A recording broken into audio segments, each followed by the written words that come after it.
Man, I feel like this is gonna be a spicy one tonight. Oh my. Seeing we're already disagreeing. And guys, you know, it's okay to disagree. The thing is, there's no, in my personal opinion in this situation, there's no right or wrong way to feel about whether or not you think the second game is gonna be better than the first one, whether you think it's gonna be the best game ever or a just complete disaster. It's okay. You're allowed to disagree. It's all good, you know? World's Worst Gamer says the combat and the save situation will not be fixed with patches. Trust me, they were similar with the first game. Hey, Big Ship, what up indeed? I saw that Mahendra was here, he had to dip out. Nightcore, of course, is gooning as usual. Nightcore, we're gonna make a t-shirt on the website just for you, buddy. I'm not even kidding. I had this this thought with all of Goonergate and everything else. We're gonna make one that says, thou shalt not goon. Make it like the 11th commandment or something. Well, you know the thing about opinions, right? They're like assholes. Everybody's got one and everyone thinks everyone else's stinks. Hey, Desert, how's it going, buddy? But yeah, I mean, I kind of feel like I'm on the same wavelength as you as far as that goes. It seems like there's a lot of people who love the first game, who reviewed the second game, who said the second game's even better. I don't know. 100+ hour reviews are also clearly a skill issue. Combat's better in the second game. Also, it was easy in the first game if you learned that. Were they good? Well, Oblivion, were you here on Wednesday when we were doing My Side, the indie anime waifu game? Although, again, game's fantastic. We got through the first half of it. We're going to finish it on Wednesday night. So, guys, just a heads up, we're going to have a long streaming week.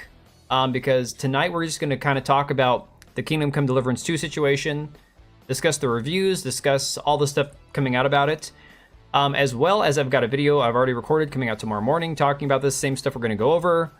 We've also got tomorrow night the game drops. We'll be streaming it hopefully by 9 at the latest if I can get my kids to go to bed at a decent time.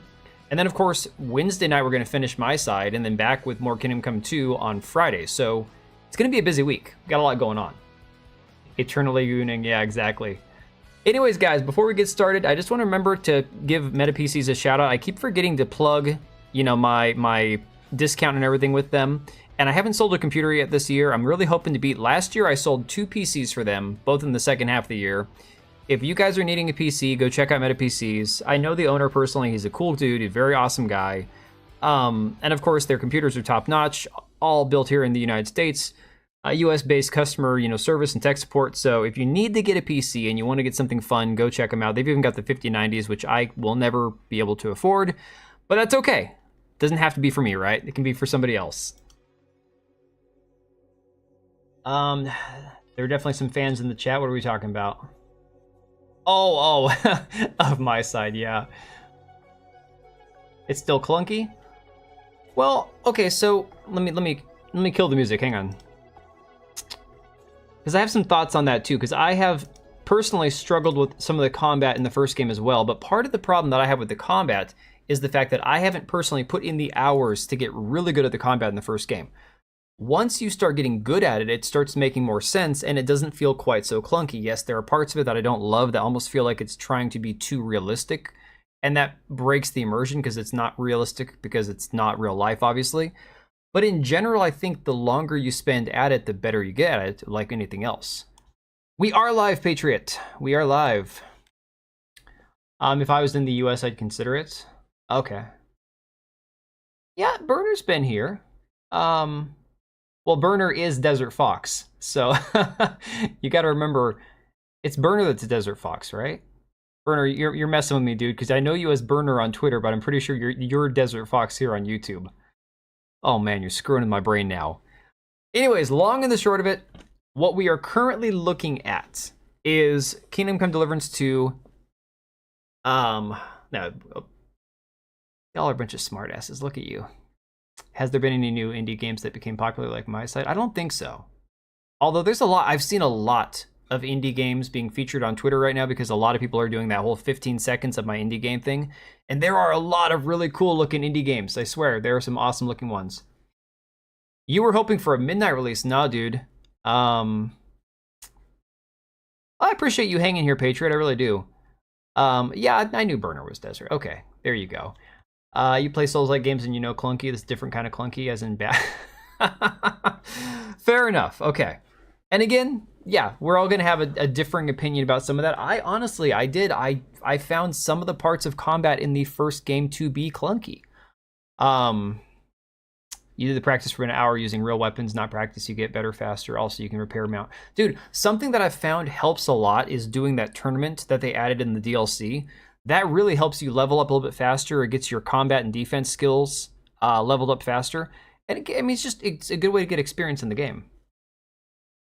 Oh, Desert's an old YouTube account. Okay, well, dude, use whichever one you want. I don't care. That's entirely up to you. I know you either way. It's just a matter of my brain keeping track of which one's which. Dude, I think my kid is getting sick.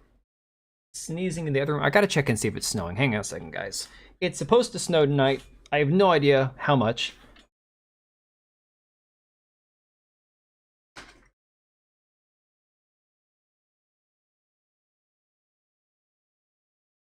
Yeah, no snow. Nada. Not a damn snowflake. Just yours truly. Oh, midnight releases really were all the fun, you know? Second game also removes one of the angles of combat, and some weapons will have less as well. I'm just hoping that everything about the first game that I loved will still be there, just done better. And obviously, if you don't like the clunky combat in the first game, the second one's not going to probably be a whole lot better. But like Yag said, if they remove some of the issues with the weapons or the combat angles, then maybe that it'll be an improvement. We'll see. Dad mode, yeah.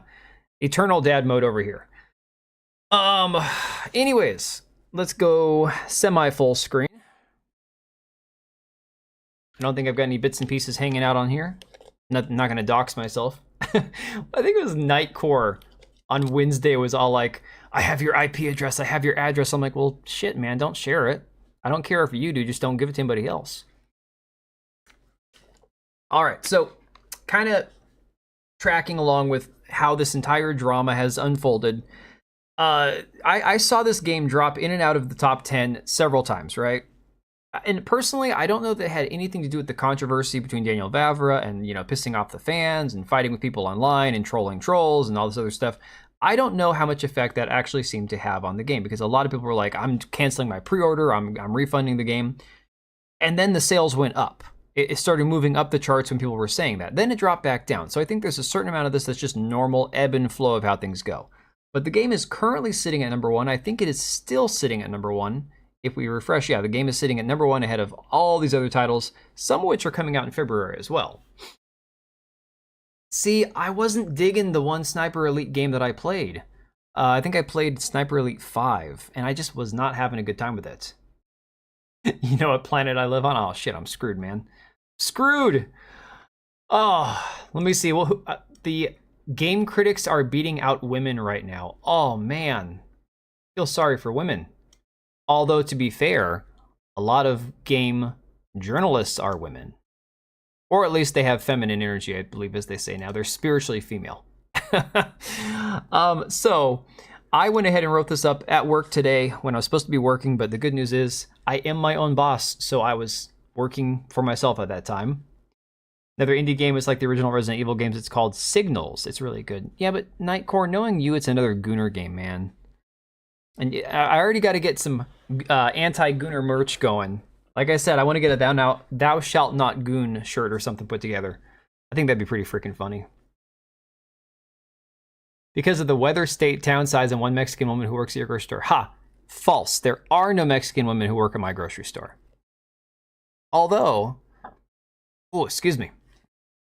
Had some leftover birthday cake and I got the burps now. There is I don't know if she's Mexican or what country she's from, that works at my local Costco, and she's like my kid's adopted grandma. She's always hugging them and giving them kisses and stuff. Many refunds, people are holding on to them so they can review bomb the game and play it and trash it on Steam. You think so? I mean, I know people do that. I know that we've seen that with games like Dustborn. We've seen that with a lot of like the really shitty games. People have done that to review bomb. I don't know. I'll be curious to see, because honestly, World's Worst Gamer, by the way, that's a fantastic name. Oh, Signalis, okay. The one thing that we don't know until the game comes out, look, we track all the games. Dragon Age Veilguard, Suicide Squad Kill the Justice League, all these games based on the number of people playing them on Steam. Because PC is the largest platform, because it's the one that everybody has access to. If you've got a computer that you can decently run games on, even on minimum settings, you can play whatever game you want. Versus console exclusives like PlayStation, Xbox, and Nintendo. So that's why we're going to see how well or how poorly the game does based on Steam numbers. Thinking about Steam at the moment. It's all good. I knew what you were trying to say. So I will be curious to see tomorrow, and that might be another video I have to do tomorrow night, is talk about the actual number of people playing it. And so the other thing about this game, the one thing that I have not seen and haven't heard much about that will be interesting to see is what the budget was for this game as well. Because as I recall, the first game had a very minimal budget when it came to, other quote-unquote AAA games. Because the first one was just an indie title, meant to be for streaming games that you couldn't hack it. Quit after 1 week. Oh, man. Well, dude, I will say streaming a game is not as fun as just sitting back and playing a game.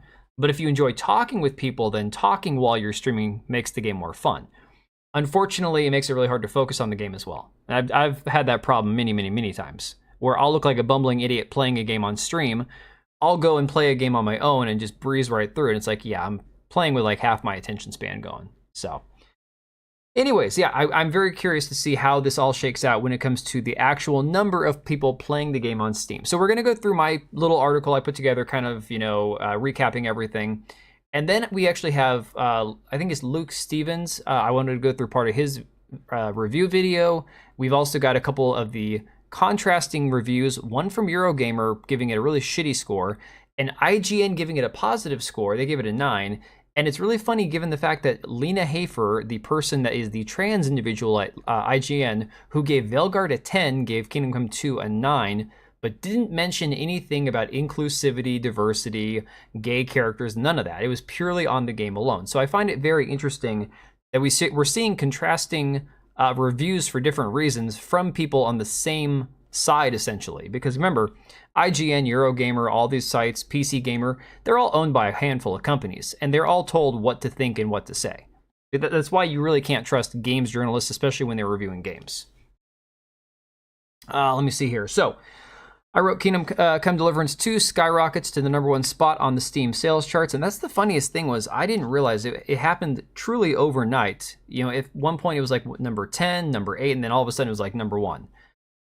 With less than 24 hours until the release of Kingdom Come Deliverance 2, the latest title from Warhorse Studio suddenly sits at the top of the Steam sales charts. This comes after weeks of backlash from woke and anti-woke, and I had to put woke and anti-woke in quotes because of the fact that I know where a lot of people are simply anti-DEI and anti-woke agendas in games. We're seeing this schism between people who don't seem to agree on what the term woke actually means. Whereas I look at woke as being a progressive agenda to push a certain ideological belief in a game and using the vehicle of sexual identity, race, or gender to move that vehicle along. Other people are like, if it's got a woman in it, it's woke. If it's got a gay person, it's woke. If it's got a black person, it's woke. And it's like, we're not agreeing on the same terminology here. And that's the problem we're seeing with a lot of the, like I put in quotes, woke and anti-woke gamers. Is we're not even being able to agree anymore on what these things even mean. Like the meaning of words has lost all meaning, if that makes sense. Many of whom took issue with the studio's lack of transparency over decisions made during the development of this long-anticipated sequel to 2018's Kingdom Come Deliverance. Now, something I want to check out. I just realized the game came out 2018, right? Kingdom Come Deliverance, 7 years ago now. But this Eurogamer thing, apparently Eurogamer didn't do reviews back in 2015 with a score, and they're saying that, so let me, my brain's going all over the place. Let me step back and try to re-explain here. Let me see if I can pull this up. Paul Tassi, who we all know and love, right? Paul Tassi, the worst of the worst when it comes to the video game critics and shills and all that. Sorry, Cabrutus, I gotta steal your tweet here. Oh, I could have just used my bookmarks. All right, we'll put that back. I'm pretty sure I bookmarked it. We'll stick this somewhere over here. I'm getting ahead of myself now. Here we go. Let me find Paul Tassi's tweet, because Daniel Vavra, he didn't want to interact with him, so he screenshotted it and shared it, which I find to be very interesting. Let me pull up Daniel Vavra's tweet on this. Sorry guys, we're just doing this live.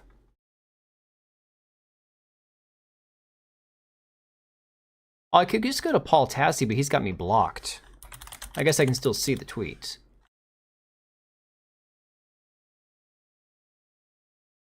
And I'm not ignoring you guys. If you are chatting and it's not loading, I'm not seeing it. If you're not chatting, then that's totally fine. So I just want to make sure that we're all on the same page here. All right.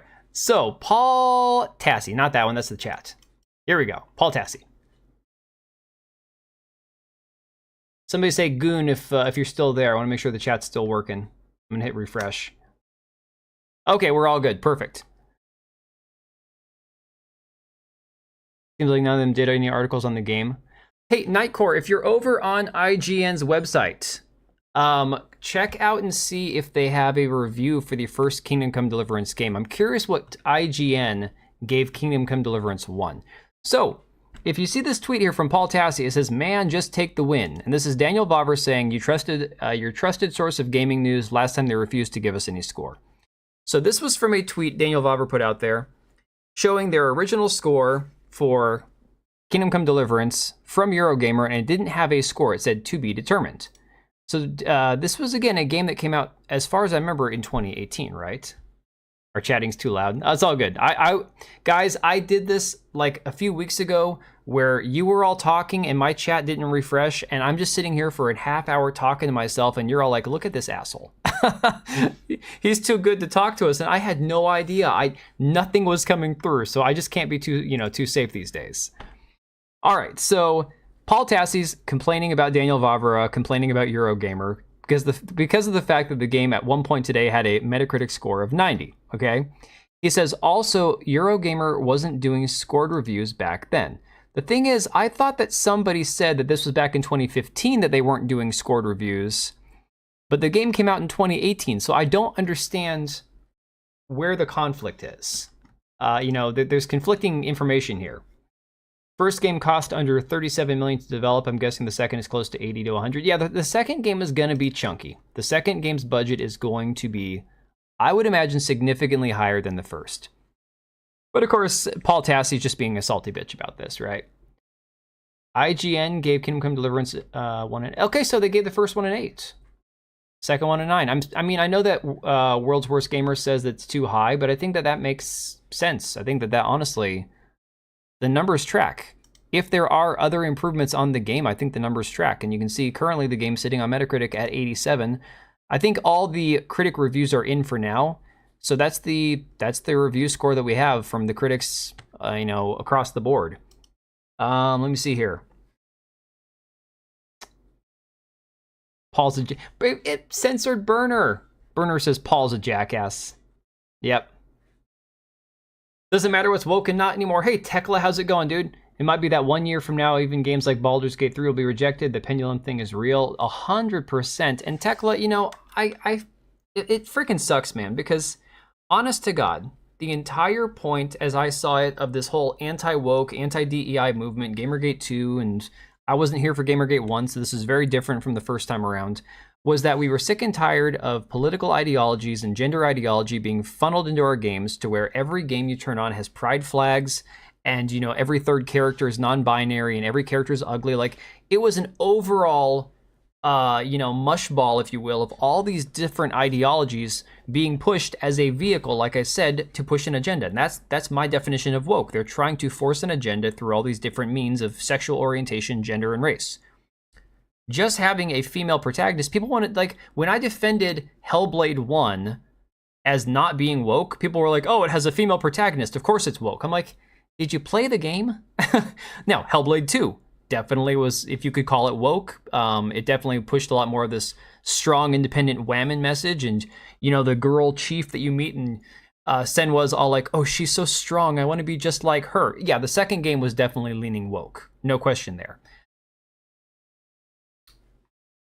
You hated The Witcher 3? Hey, you know what, dude? Honestly, I don't like a lot of sex in my games. I like attractive characters. If the character's wearing a skimpy outfit, I really don't care. I don't seek it out. Doesn't bother me, though. But yeah, I don't personally enjoy a whole lot of sexuality in my games or movies. I think most of us don't like Paul, Nightcore. Yeah, Mahendra, it's okay to be suspicious of it. Like I've said before, it's okay to be kind of in the sitting and, watch and wait kind of crowd, Let me see. Same with all the YouTubers who have reviews. They say it's better than the first one, and they like the first one with high scores as well.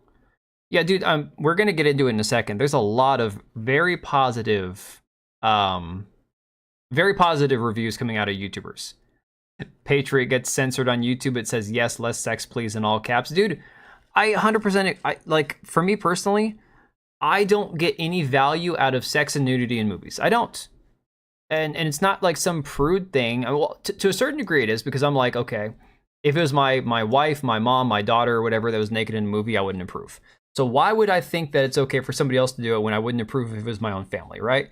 Now, I don't have to watch it, obviously, and I don't. I don't watch movies intentionally that have a bunch of sexuality in them, or play video games that are full of it. But if it's in there, it is what it is. I can't control that.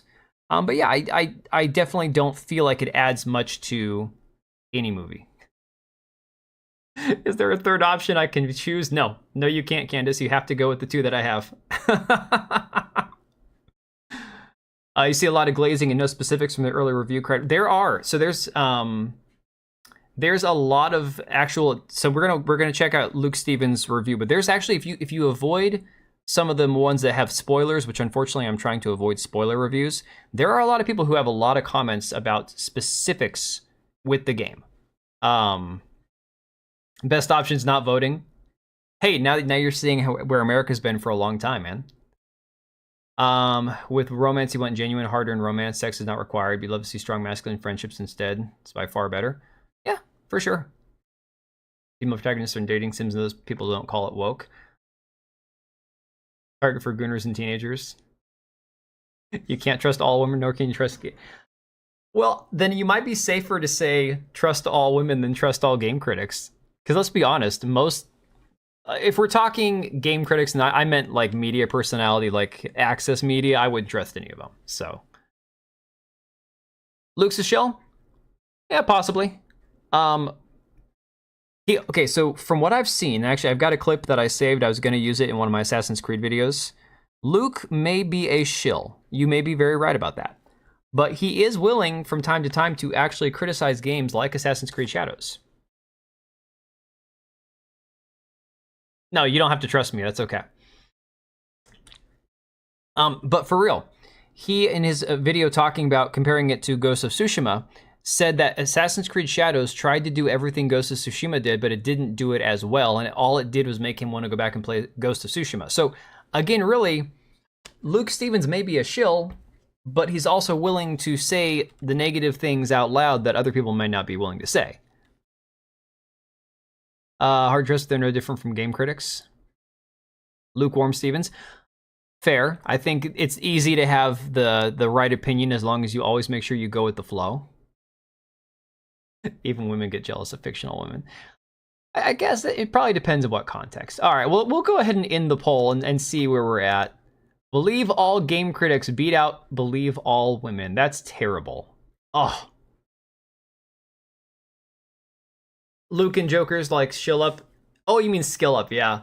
Know when there's safe titles to crap on. Okay, so we won't go straight to Luke Stevens. There's another person that maybe you guys will have a different opinion about. I'm not sure. It's not a YouTuber that I've ever watched who had a better explanation of their opinion of the game. We'll get to that one in a second.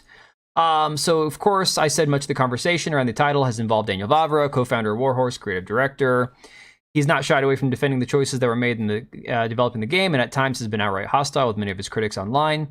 To his credit, he's taken full responsibility for the decision to include a gay romance option as well as a black NPC, despite many of his critics believing these decisions were forced by investors of Embracer Group. And I addressed that in my video that unfortunately didn't get more than about 5,000 or 6,000 views compared to Endymion and Dr. Disaster's hundreds of thousands collective views, where they both ran with this one stupid tweet from the Stocks and Chill guy saying that, oh my god, this one investor is the reason the game is gay now. And it's like, guys, come on, please. Critical thinking, right?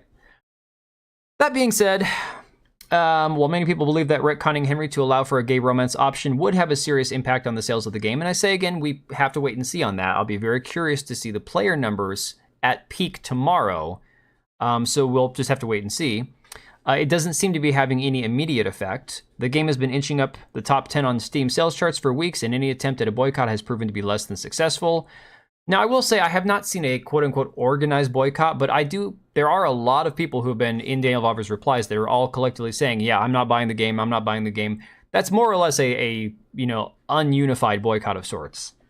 If anything, Kingdom Come Deliverance 2 could potentially be seeing an uptick in sales due to increased visibility thanks to the culture war drama that has preceded it, which I think is another possibility. The game is now in front of more eyes than it was before. People who might not care about woke or anti-woke, who might be looking at the game going, well, there's a lot of conversation about the game. I don't really care if it's got gay people or not. Maybe I'll check out the game. Now, again, I think that number is probably pretty small as far as people who aren't already interested in the game, suddenly developing an interest. But, who knows? They've done a lot of marketing, a lot of advertising for this game. So it is very likely that this game is getting in front of a lot more faces than the first one did the first time around. Where Corinne Bush went? Yeah, I made a video on it earlier, but nobody watched it. My midday rabbit holes. I'm reading your other chat. My midday videos, if I do release one, I actually recorded it at work today, so the audio was terrible. I was using my backup microphone at work. Could barely edit anything also. It was terrible. Ghost of Tsushima inspired from Assassin's Creed, and Assassin's Creed copied from Ghost of Tsushima. Yeah. When I see Guts from Berserk, I want it to be like, I'm not jealous of fictional men, it's so retarded. She of the Wizards Coast subsidiary branch. Yeah, it's called Skeleton Key, isn't it? Yeah, but say we say he around here. He or a man LARPing as a woman. We were talking about that on Discord earlier. I think the approved or agreed upon term for people like Corinne Bush is a man LARPing as a woman. The news has long trained people to oppose the other side rather than support them only when interests align. And see, I really hate that. I hate how everything, whether it's political or cultural, with like culture war and everything else, has developed people into having the term ally. I'm sorry, in my personal opinion, allies should only be if you're in an actual like blood and guts war, like an actual war where people are dying on a battlefield. I don't want allies when it comes to a conversation about a video game being woke or anti-woke. I just hate that terminology. It makes everything like hyper tribalistic, There are other studios, Archetype Entertainment. I haven't looked into that too much. Well, Nightcore, come on. Wizards of the Coast, they're driving themselves into the ground on their own. They don't need that dude's help, okay? They really don't. Yeah, Candace, Nuri's been talking about Exodus a lot, but I haven't actually watched a video from her talking about it. I'm not really sure what Exodus is. Is it a video game or is it a tabletop? Because my guess would be a video game based on what I'm hearing about it, but it being Wizards of the Coast, I imagine it might be another tabletop game. We are also starting to get reviews from both large and small media outlets, as well as several YouTubers who were sent review copies weeks in advance. And I will say one thing about these guys, about Daniel Vavra and Warhorse. Now, I imagine the review codes were sent through PlayOn, the publisher, but if they felt confident about the game and these guys felt confident that the game was good and they didn't mind sending them out, they sent these codes out like 4 weeks early, which is pretty crazy, right? And the reality is they didn't have any sort of like review boycott, or not boycott, embargo saying you can't release the reviews until day of or whatever. I mean, yeah, sure, a day or two beforehand is still cutting it pretty close, but people can still cancel their pre-orders. They can still not buy the game. So again, they were allowing people to have the time to read reviews, watch reviews, and not actually have to spend their money on the game itself. Let's see. Exodus being developed by Original Mass. Oh, so it's a game. Okay. So it's an actual video game. Yeah, Nightcore, I saw that video that Unifade, Eddie, whatever they're, her. I think it's a woman, right? I think it's a woman, that Eddie character. She's convinced she's a guy. We're talking about the Scottish chick, right? Yeah, she was talking about how, oh, they're going to get their alien romances. You can bet they're going to do that. It's like, yeah, I didn't play Mass Effect, and I already know that it's a game with a lot of romance options. Like, seriously, I don't understand who keeps like giving these people attention, but it is what it is. I said, while there will still be a large portion of gamers who are hesitant to trust Warhorse Studio, it would seem that the majority of people who have played this game are giving it high marks for improving on the things that made the first game great. Whether the game is woke or not will be decided by your own interpretation of what makes a game woke. At the end of the day, Kingdom Come Deliverance 2 could be shaping up to be not just Game of the Year, but one of the greatest RPGs of 2025 and beyond, and that's my honest feeling about it. I've got it downloaded right now, Trav. I got it preloaded, but I won't be able to play it until tomorrow night after work. Exodus is supposed to be a next inspiration to Mass Effect video game. Why do they have the next, like this, the spiritual successor to Mass Effect when they're making a new Mass Effect game? Can you explain that to me? Why would they be doing that?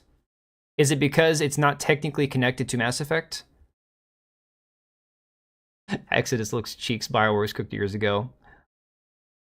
You know, personally, Tekla, I kind of feel like maybe the hype for Exodus is the same kind of hype, if you want to call it that, that Avowed game has. Because personally, when it comes to generic fantasy slop, Avowed doesn't do anything for me. When I've seen the trailers for Avowed, when I've seen people like share the videos and I've seen the promotional stuff from Avowed, it just looks like generic fantasy slop. I'd rather go back and play New World, which I haven't played in years now, than start a new game, you know?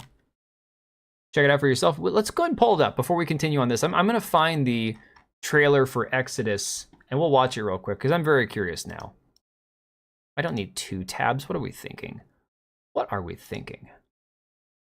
That's why I need a 3rd monitor, guys. 2 isn't cutting it. We need 3 monitors. My wife better not have heard that. Oh my god. I guess if we move into an actual house this summer, if I can make that work, I guess I'll be able to get a 3rd monitor. Okay, Exodus gameplay trailer. Here we go. Let me unmute. Oh, we're unmuted. I want to listen to this, guys. Give me a sec. This is your last chance to bail, June. Do it.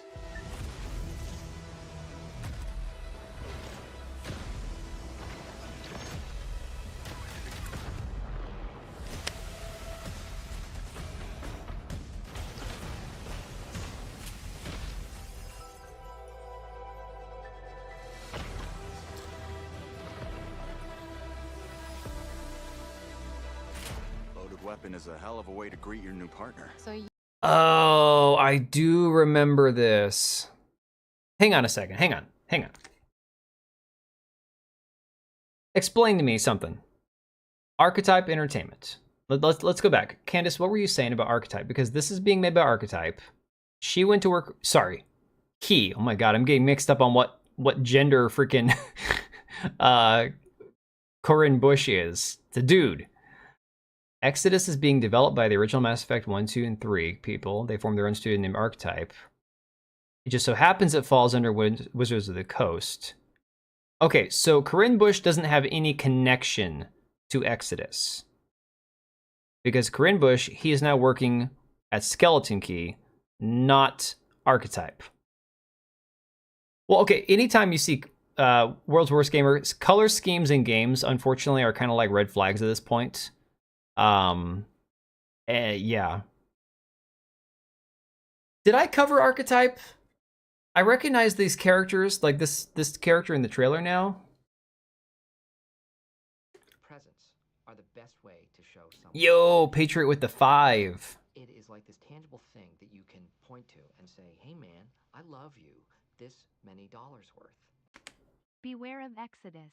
It is exciting, but also I read the book. Very feminist, very liberal. The women act like men overall. Aside from that, good. Aside from that, good. And thanks to the 5, dude. Appreciate it. Guys, I want to give a quick shout out to Patriot real quick here. He has a extra key for Kingdom Come Deliverance 2 that we're going to give away tomorrow night when I'm streaming the game. I don't know how I'm going to figure out doing it. I don't know if I'm going to do a raffle and give members extra, rolls or whatever in the raffle. We'll figure it out before tomorrow night. But when we're streaming Kingdom Come Deliverance 2 tomorrow night, I am going to give away a key for Kingdom Come Deliverance 2 that Patriot was so generous to pick up. So we'll give that away tomorrow night during the stream. But just again, thank you to Patriot. Big supporter. I can't thank you enough, man. Let's see. Archetype, yeah, owned by Wizards of the Woke, 100%. Developers were original Mass Effect originals. Okay, so Corinne does have 0 connection to Archetype. That's good. But yeah, that hair is a massive red flag. Hey, Hook, how's it going, dude? 4 or 5 years ago, original Mass Effect core developers, most of them left BioWare and formed Archetype, but recently I found out the studio falls. Yeah, anything under Wizards of the Coast, you got to be very careful about. You're June. We're burning time. Now that we're all best of friends, let's make each other rich. I'm not just here to look pretty. I've got away with celestial tech.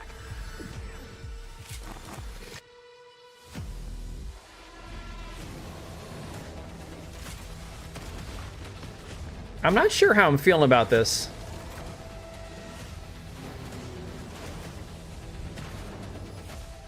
I see a lot of potential in this new partnership. Oh man, I don't like her at all. Holy crap. Target acquired. Many thanks again for your help. You should have been honest. This place is forbidden. The price is death. That's what it means to be a traveler.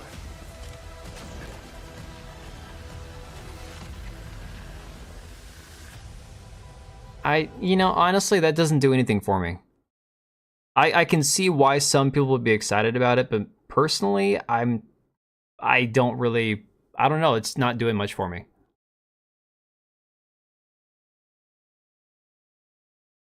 Oh, that's because the volume's too low. Dude, I should have turned the volume back up. Sorry about that. I turned it down when the music was on. I didn't want it to be too loud. That is entirely my bad, Patriot. I'll turn that back up. At least they're killing the bear, not doing other stuff with it. Okay, the setting looks nice, but again, I don't know. There's something that just seems really off. Ah, she reminds me of the new Naughty Dog game, 100%.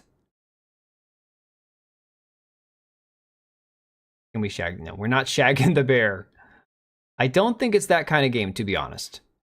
Game has Q&A sessions by the developer on their own Archetype Entertainment YouTube channel if you're interested in looking into it. I might take a look at it. I mean, honestly, I was more interested in crap. Well, there's a game that I've covered a bit because it had connections to Suicide Squad and Witcher 3.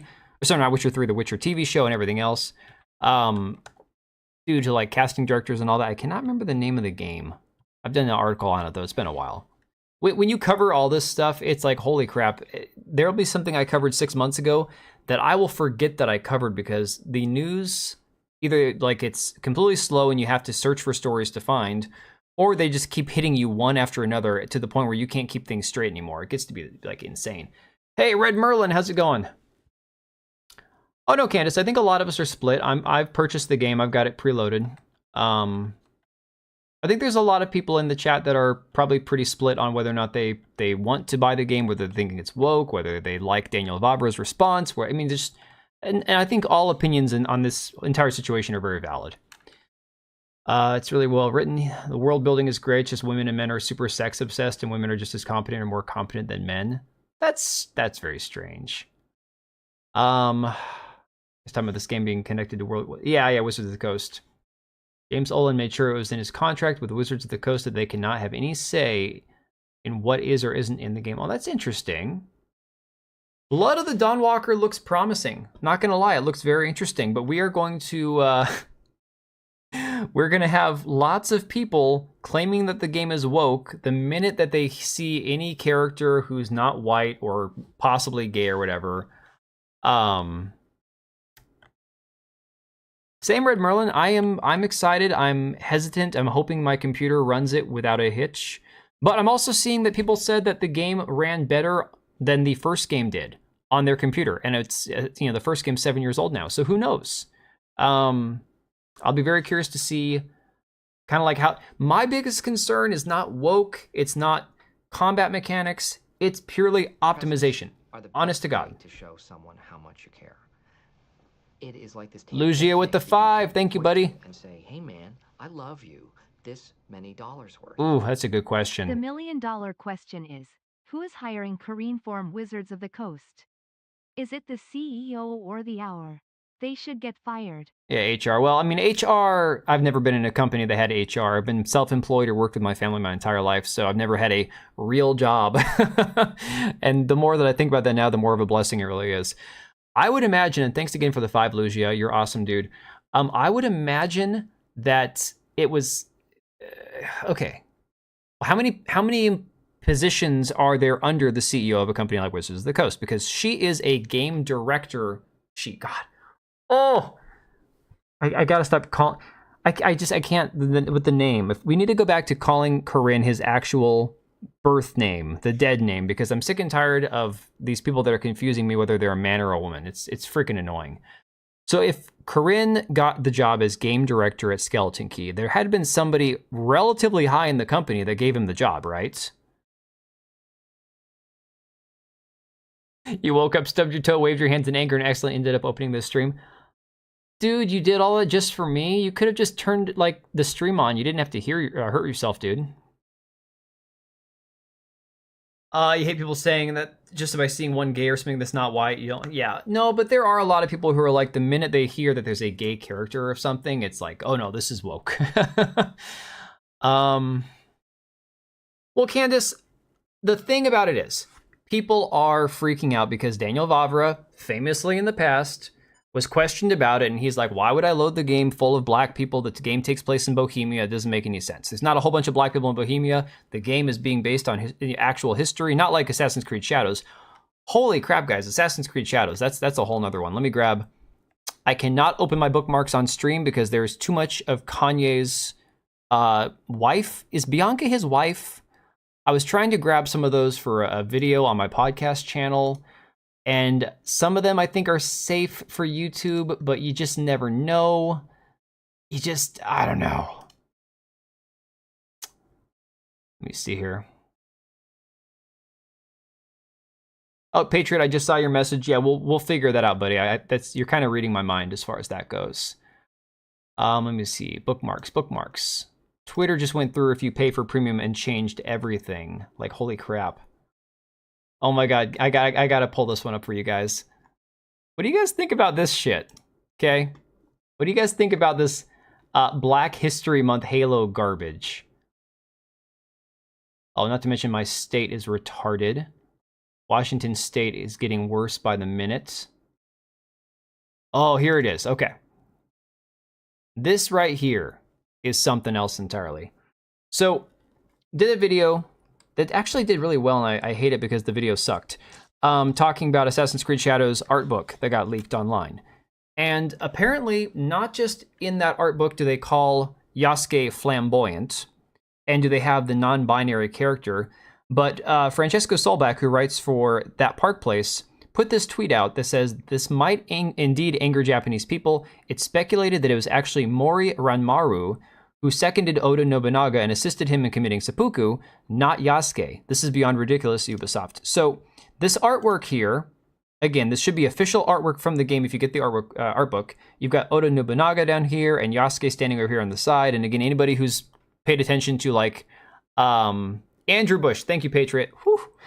Anybody who's paid attention to Japanese, samurai culture, again, the whole I've been dishonored or I'm going to end my life, whatever, I've been defeated. They commit seppuku, disembowel themselves, and then somebody stands off to the side and seconds them, decapitates them, right?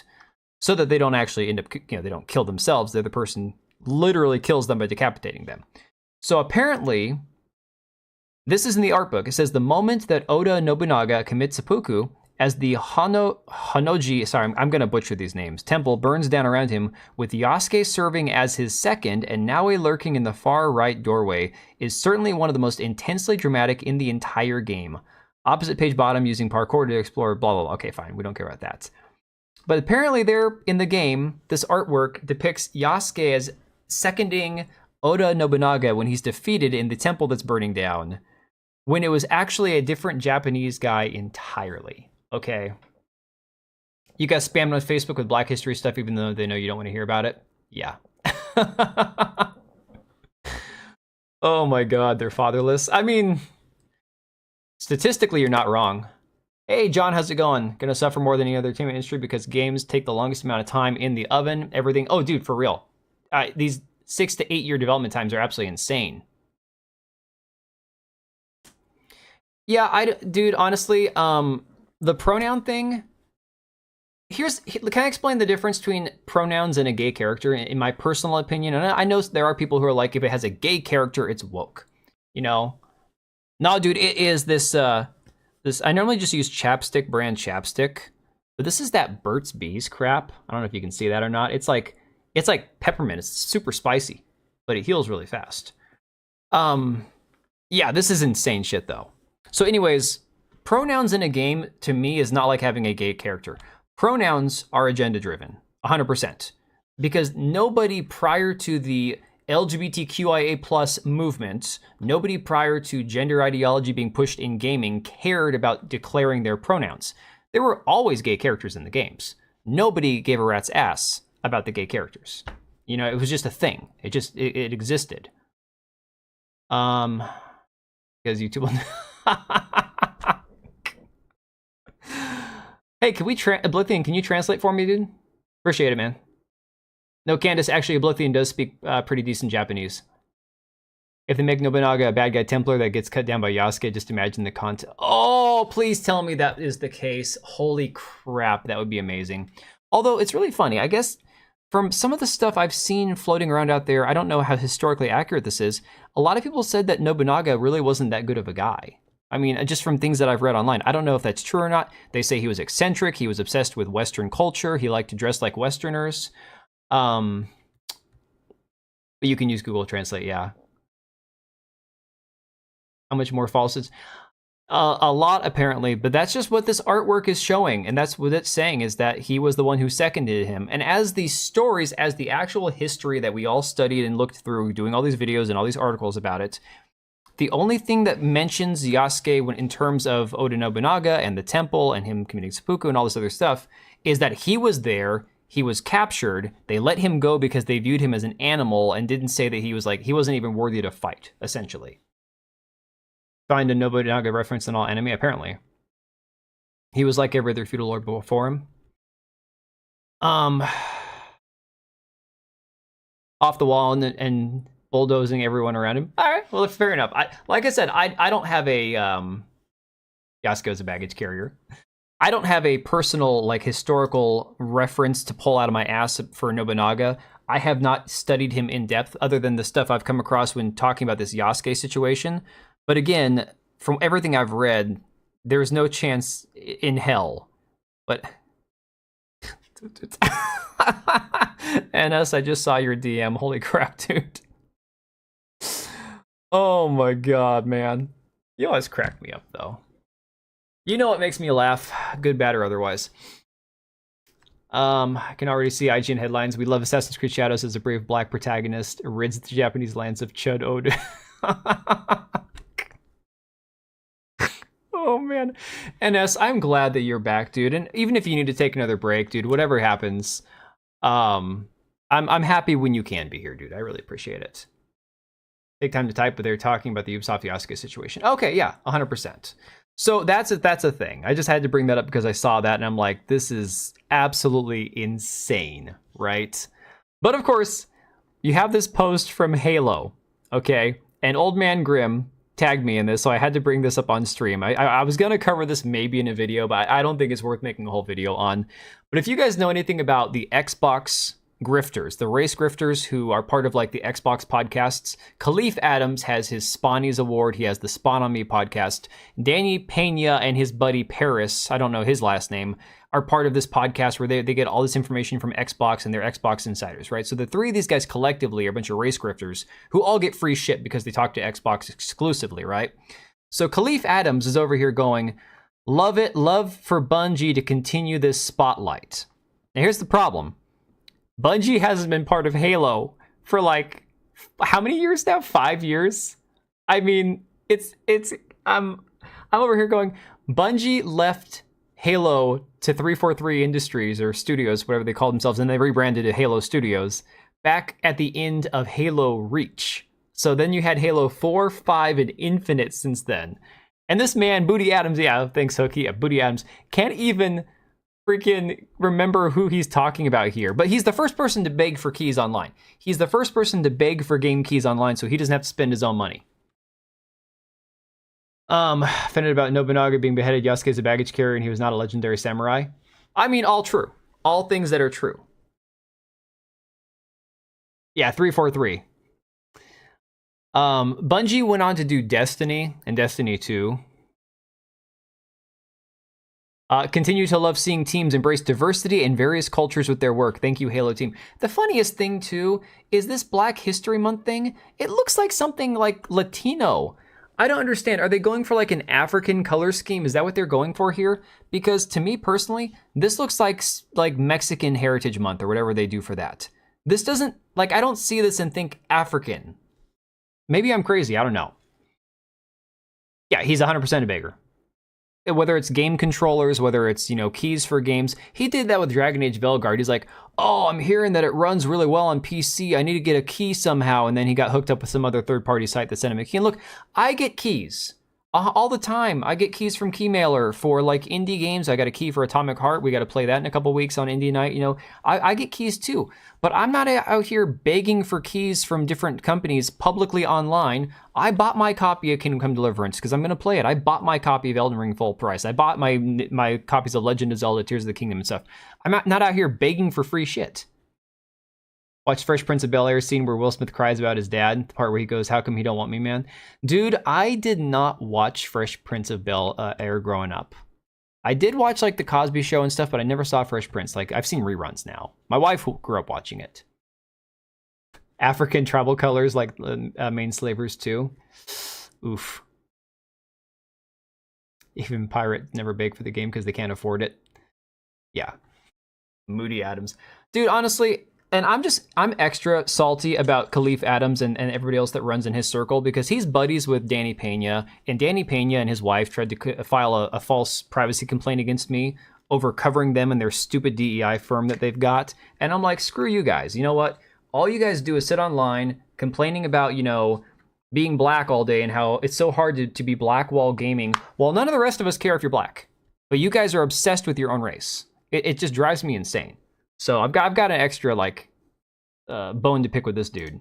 But yeah, this is all he does all day long is complaining and needing free shit because he's black apparently. So you have your own pride to support the game industry. Well, again, support the games that you want to support, even if you don't want to consider it the entire industry, right?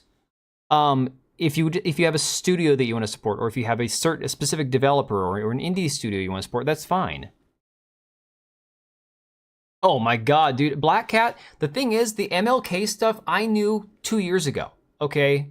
Honestly, this is stuff that's been coming out over the time. It's like, you might like what MLK stood for, but once you get to know the guy, you won't like him anymore. That Halo suit has something to do with Black History Month? Yes. That is their celebration for Black History Month, is special skins like that in the game, okay? That's what this post is Halo saying, look, black people, play Halo because we give you African color schemes. There are a lot of bad warlords that could also be seen as good. It's very nuanced. Oh, 100%, that's the thing. Sometimes it's just too hard to boil down to this guy was good or this guy was bad. I can accept that and appreciate that. So why is Streamlabs not refreshing the damn chat? Dude, if I didn't have the YouTube chat open, I would not be able to show someone how much you care. Freaking see anything.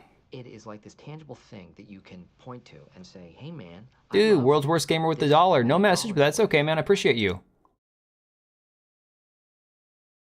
Yeah, it's an in-game thing. It's skins. It's like cosmetics for your character, right?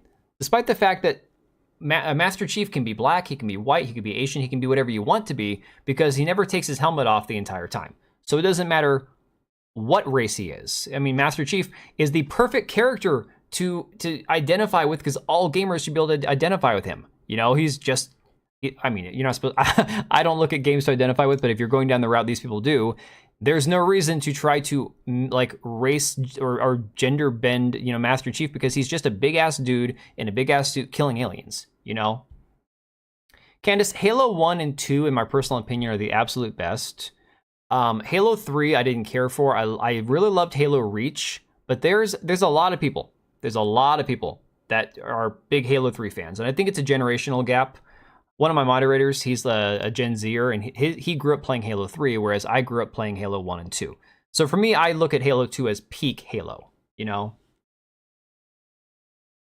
Missed that line. Translated, it said that at the end, Yasuke handed over his sword and begged for his life. Well, essentially, yeah. Oh, Halo 1 and 2, and the Collector's Edition, or whatever they call that one, of Halo 1 where they remastered it to where it looked a little bit better. Yeah, sure, the gameplay was still exactly the same, but at least it was a little bit more polished. Yeah, fantastic games. Although Halo 2 for me personally was like, that was peak gaming at that point. All right, so enough about Khalif Adams and Halo. Let's get into some of these reviews for the game. All right, so from this one here, Does anybody here watch this guy Worth the Buy reviews? Because I've never heard of him. I checked out his YouTube channel. He's got freaking 300,000 subscribers, I think. Come Deliverance 2. Is it worth a buy? All right, 320,000 subscribers. This video's got 61,000 views. Let me see. Top comment, only a matter of time until large companies start saying this game's an anomaly to defend the crap they release like they did with Baldur's Gate 3. Let's see. I don't care that the devs lied in quote. Probably the worst thing you can ever say as a game reviewer, especially one that called out lying devs in the past, so why does Warhorse get a pass? Fair. See, I think that that's a fair criticism. Please don't delete comments again. You're better than that, mate. An open discussion's always the better option. Okay, this guy's getting accused of deleting his comments.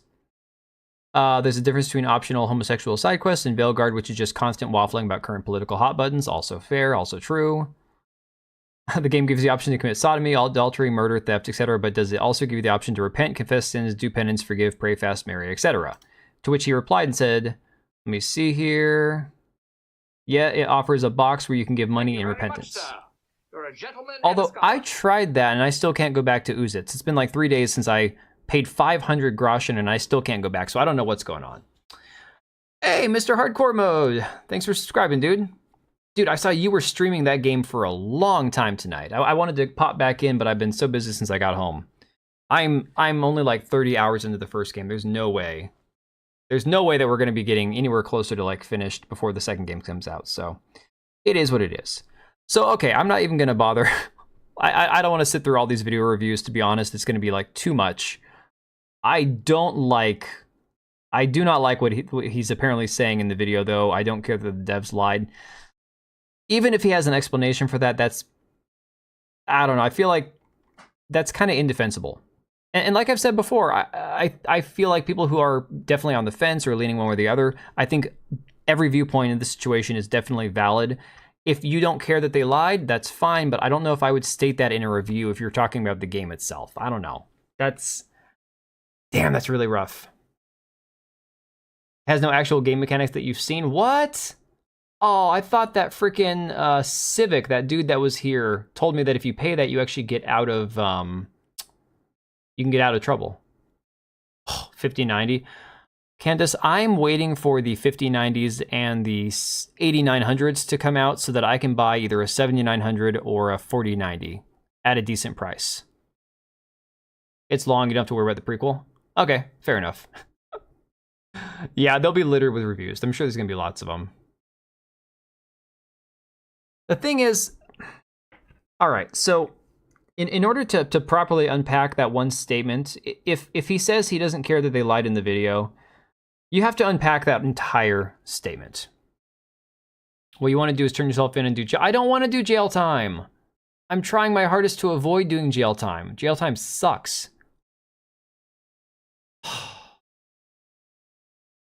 Go for 4090 used if you can find a grail. I'm not going to buy used. I'm going to wait. I'm going to wait till they're down around $400 or $500 or less, and then I'll pick one up.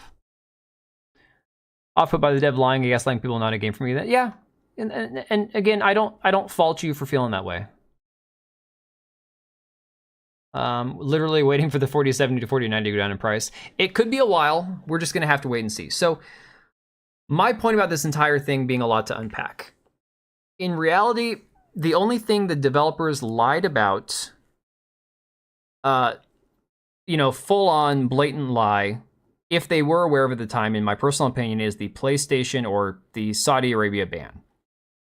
The gay character, gay romance option, the black guy, Daniel Vavra never came out and said, there's no gay romance option, there's no black guy. Now, he did talk about in the first game how Henry's straight, and they didn't want a bunch of black characters because it wouldn't make sense. So if you're saying that's a lie, then okay, that's your opinion, that's fine. The lie itself, for me personally, the most egregious one was what started the entire rumor mill regarding the Saudi Arabia ban, and they said, oh, we don't know of a Saudi Arabia ban. Well, we've confirmed it now. I helped confirm it. The reality is it is there, it does exist, and it'll be really interesting now to see if there's a Steam ban that hits in Saudi Arabia tomorrow as well. I haven't checked today to see that yet. So other than that, you had Toby on the live stream on Twitch saying, hey, don't stay cool, be chill, we'll figure this all out. Don't listen to the rumors, you'll be fine. Whether that was him trying to not have people listen to spoilers, whether he was just trying to downplay it, or whether he was lying. Again, that's for your interpretation to determine. Daniel Vavra then put out that 10-part thread where he said that there's a gay romance option. It's optional. There's no unskippable cutscenes. There is a black character. It makes sense. They tie it in. So he said in his original Twitter thread, all those things are true. So Daniel Vavra didn't lie about any of those things.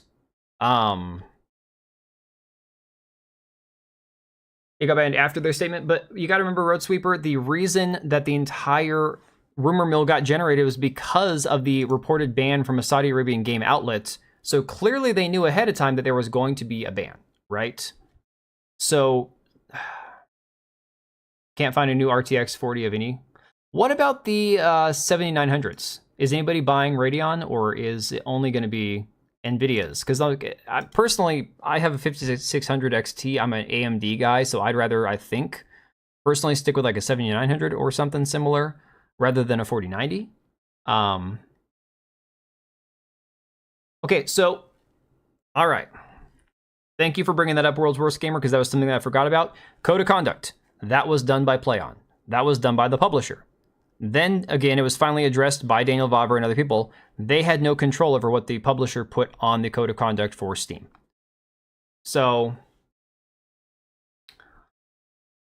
yeah, you think he got bought out. You've never heard of any Czech person who heard of or would have even wanted game romance. And again, the thing is that I would say about that, the one thing I would say about that, he has said time and time again, this was my decision. These were things that I intentionally put in the game.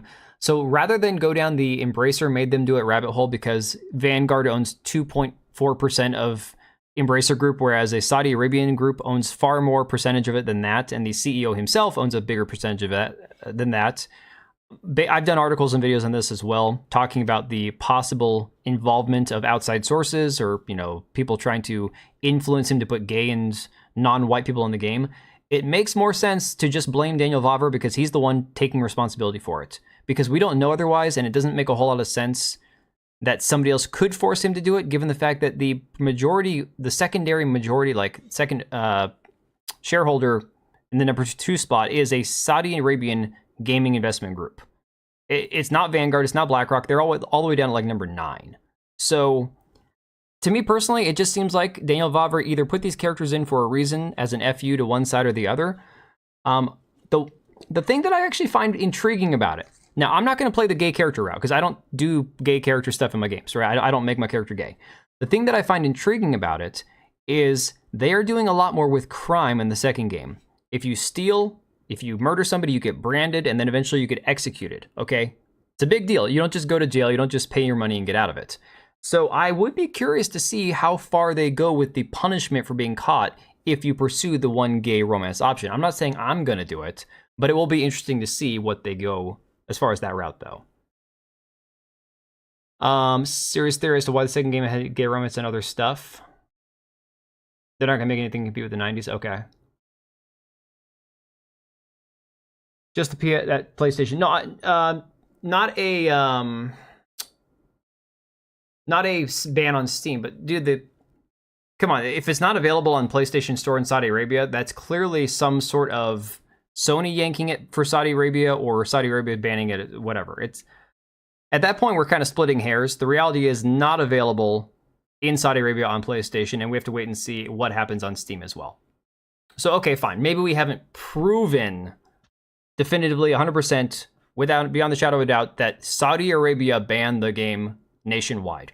However, the game is not available on PlayStation, whereas the first game was.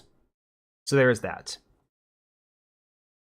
I mean, Patriot, I think that might be why he included it personally, The shift is unexplained. Well, Hamer, maybe it's one of these things where he just wanted to truly try to put something different into the game to throw a curveball and see how people reacted. I don't know. I can't speak for the man, and clearly he's done way too much speaking for himself. Got himself into a lot of issues. Let me see here. I'm going to try to catch up on some of this. 7900 XTX was good until last week, and then people started buying them. You can't find them, though. I mean, I'm not looking to go out and buy a graphics card anytime in the next few months. They wanted to avoid drama and steered into it. Yes, to a certain degree. I think you're 100% right. It could be marketing. I mean, I'm saying this blowback, which sounds terrible given the conversation at hand, could be very strangely some sort of weird marketing move, you know? No, dude, I don't think it's that. I don't think it's that, NS, but you could be onto something. I don't know. Maybe that's it. I don't. We'll see. Let's see. So the next best thing you can go for is AMD GPU is 7900 XTX. But the price when it goes down. Like I said, I'm not too worried about which specific graphics card it is. As it is right now, as long as this next game runs okay on my graphics card, knock on wood, we're just gonna keep chugging right along. I'm not too worried about buying another graphics card right now. Look, my my pocketbook is telling me you don't have any money to go buy a graphics card, so clearly I'm not gonna go rush out and just buy one. That being said, I think we've more or less covered the falsehoods, the lies, the not lies, the lack of transparency, so we can kind of move on from that. But this one comment definitely stuck out to me because I don't like anybody saying I don't care that they lied. You know, that doesn't sound good to me personally. However, it depends on if you truly believe they lied or not, I think is where we're at. AMD is known not to discontinue their GPUs. NVIDIA does, AMD doesn't. I'm just an AMD guy. I've got 2 computers with AMD processors and one with an Intel, and I'm a bigger fan of AMD. So, from people that I know that know computers, they say AMD is better right now. So that's just kind of the way I feel about it. So Wes Nemo, I have no idea who this person is. Somebody who, YouTube channel, let's see how many subscribers they have. Do they fall into the shill category? 166,000, that would, I guess, classify them as a shill, okay. Let me see here. I just finished Kingdom Come Deliverance 2 after 100 hours, a masterpiece in gameplay and writing, Warhorse Studios' magnum opus. I have so much I want to say. Once I pick up my jaw from the floor, I'll have my review up. GG. Okay. Then we get to Luke Stevens, all right? Let me see here. According to Vavra, if you can play Kingdom Come Deliverance, then Kingdom Come Deliverance 2 should run just fine, so yeah, I'd be good. Intel plus NVIDIA over AMD plus AMD. But I have AMD, so I can't do Intel plus NVIDIA, and I like AMD better. It's like liking Ford versus Chevy. I don't have a reason for it, man. I just do, okay? And like I said, from people that I know that know computers, they say that right now AMD is in a much better state than Intel processors are. So every bigger creator doesn't want to rock the boat. Yeah, I certainly would not be rushing out there to buy a freaking 5090. Okay, for example, I saw, and this is not me trying to push a computer again, I already did my little spiel about meta PCs. I was looking at their website earlier because I was generally curious because they said that they had 5090s in stock, right? So I went and found a build that they had. Let me find their pre-builds. Okay, I think this one here is a 5080. No, go back. The Maddox 50, I think, has a 5080 in it. Okay, this one's got a Ryzen 7 9800 X3D. Good processor in that one. Yeah, wow. NVIDIA GeForce RTX 5080. PC is $3,400. Only has 32 gigabytes of RAM. 2 terabyte hard drive. It's got the 360 AIO, A50. It's a good computer. Like, I'm not even complaining about the price, but I'm just looking at that going, if this same computer had a 40 series graphics card in it, you could shave $1,000 off of that computer, probably. You could probably build it for yourself a little bit cheaper than that, but just the price that these graphics cards are when they launch is absolutely insane. And then all the bots gobble them all up, and then they just, scalp them on places like eBay and shit. Absolutely insane. Intel used to be good around 2015. Well, that's the thing, Mahendra. My buddy that helped me put together my first computer, he picked out all the parts for me. That was in 2019. So he recommended AMD. That's like worth 34,000 Alyssa Mercantes. Oh my god, dude. Holy crap. Woo! The older Intel's better and more stable than AMD, but not the new crap. Yeah, I'm not talking about like, you know, Intel and AMD for their entire life of their company. I'm just saying in general, what I've been told by people who know computers is that right now you're better off to go with AMD. Oh yeah, Oblivion, the thing is, it's not like they don't do price gouging with their computers. It's just that a lot of their stuff gets to be expensive because if you're going to be spending money on a computer, it's going to cost a chunk of money, you know? Oh, Patriot, I don't know. Alyssa keeps opening her stupid mouth. I don't know if you guys saw this. Let me... We are ADD the stream, I swear to God. I don't have ADD that I know of. If I do, it's very like light and I can function very, very easily despite it. So, smaller YouTuber Toasty, I don't know, she hangs out with like Leon over at Words of Paradise and Kata and Atreus over on like New Black Street. She had this tweet from February 2nd, so a few days ago, that I found very interesting. So check this screenshot out. She's on here with a few other people. I think that is Will the Fans, or I can't remember who this is. Alyssa Mercante, they were talking about her. Now, mind you, they were talking about this whole situation with Calvin Robinson getting defrocked or whatever. And she apparently had mentioned Alyssa Mercante at some point, right?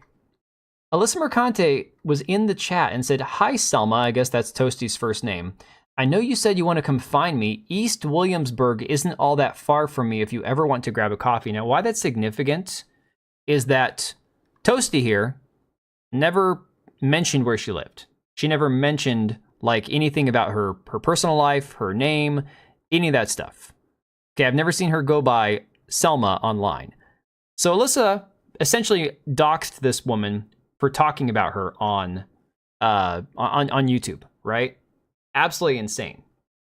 So yeah, this has been shared around. People keep pointing out that Alyssa keeps like, you know, quitting Twitter and then coming back and then playing the victim and then screeching about people making money and super chats and stuff. And oh, just look at how much money they're making off these hateful people. And it's always goes back to the money with Alyssa. So seriously, it's just insane.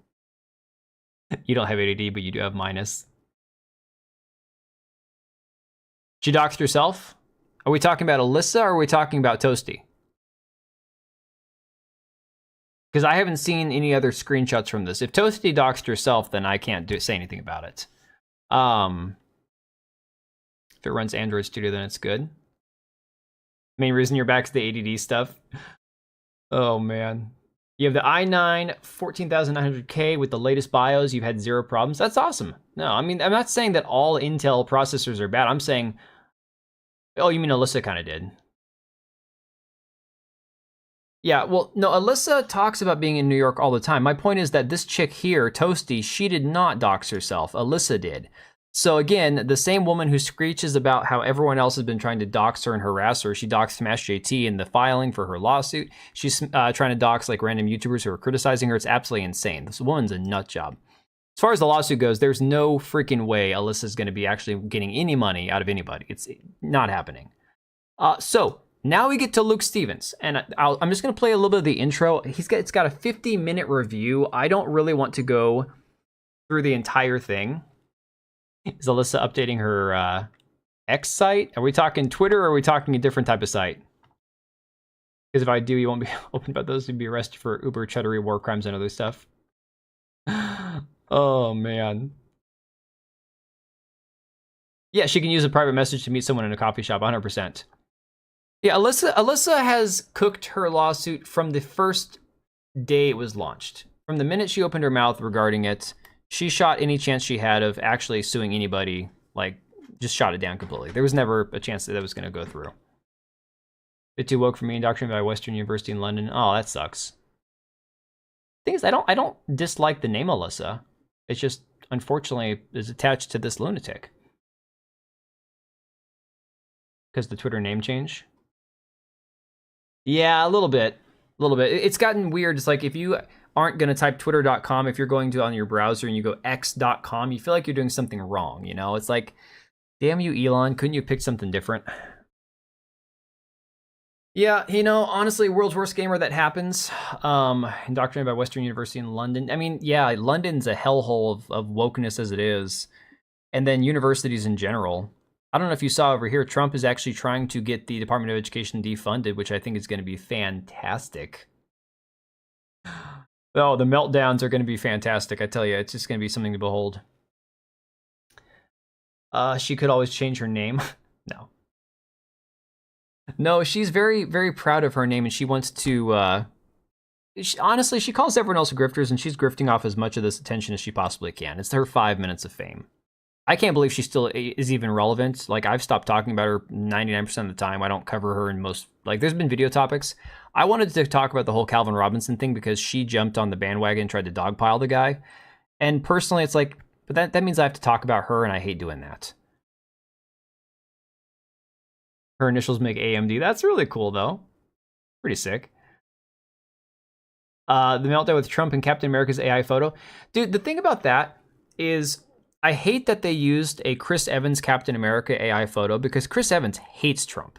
It's like, for me, I'm looking at it too, like, literally or logically, because I'm looking at it going, yeah, but Chris Evans as Captain America doesn't fit because, Chris Evans, hell, he probably hates America at this point. Oh, no. So the thing is, Candace, Alyssa Mercante is a public personality. She's been a very, like, prolific writer for different websites for a while now. And she never tried to go by a pen name, right? So if you're going to be a journalist, you're going to be, whatever, and you're going to write articles, your name is going to be out there. Now, you can always choose to be anonymous or use a pen name or whatever and, just kind of, like, not be a public-facing person. But she's beyond that because she's a media personality. She travels around. She goes to the award shows. She's very much in the limelight. And as such, she benefits by getting exposure and everything else. Now, not anymore. She's no longer at Kotaku, obviously. But she's still getting interviewed and shit. Hell, what's the name of that twit? The journalist gal that was going after libs of TikTok? Taylor Lorenz, yes. Taylor Lorenz freaking interviewed Alyssa Mercante a couple weeks ago, okay? Just that tells you all you need to know.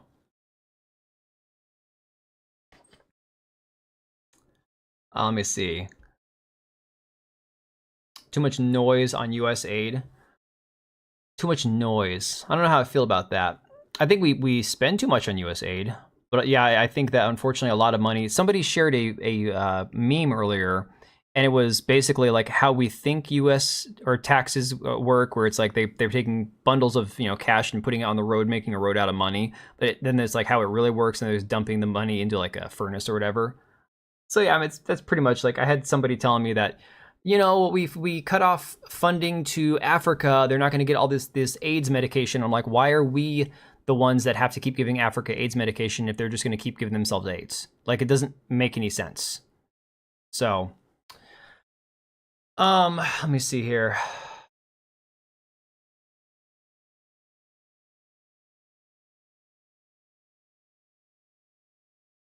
Transgender opera, that's a good one.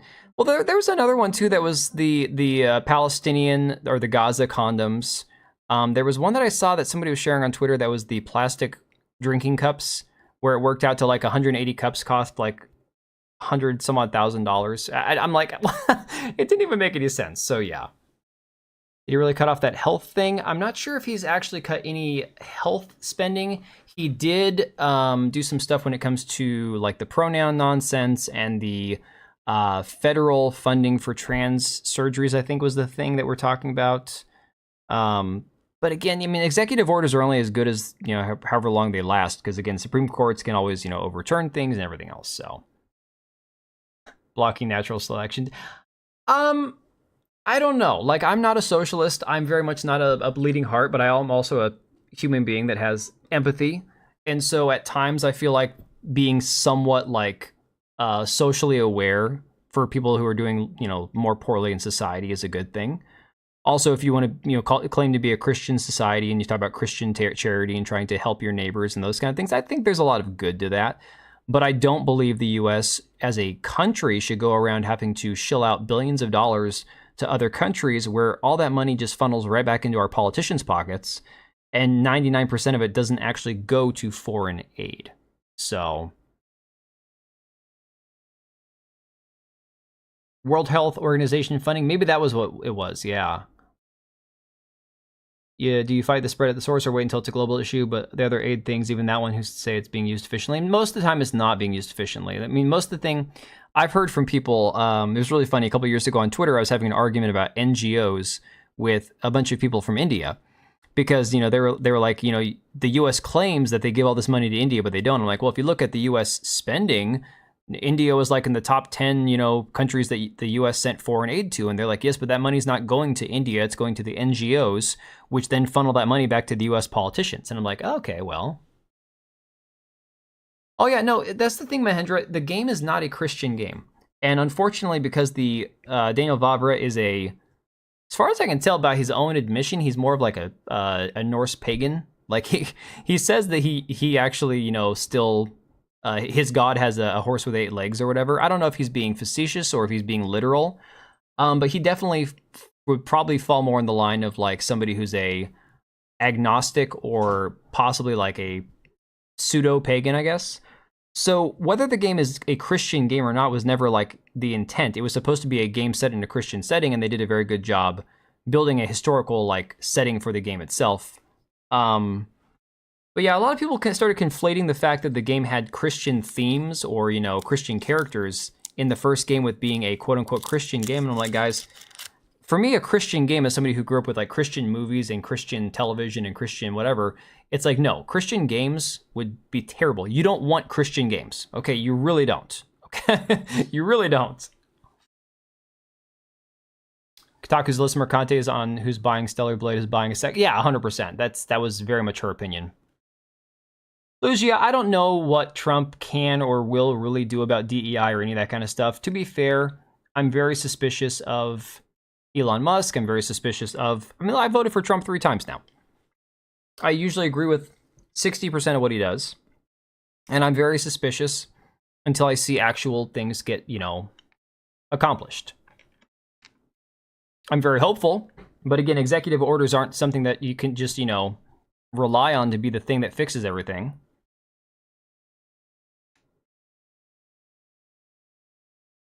$20% to 100% import tariff on GPU cores. Okay, never mind. Not buying a GPU ever again.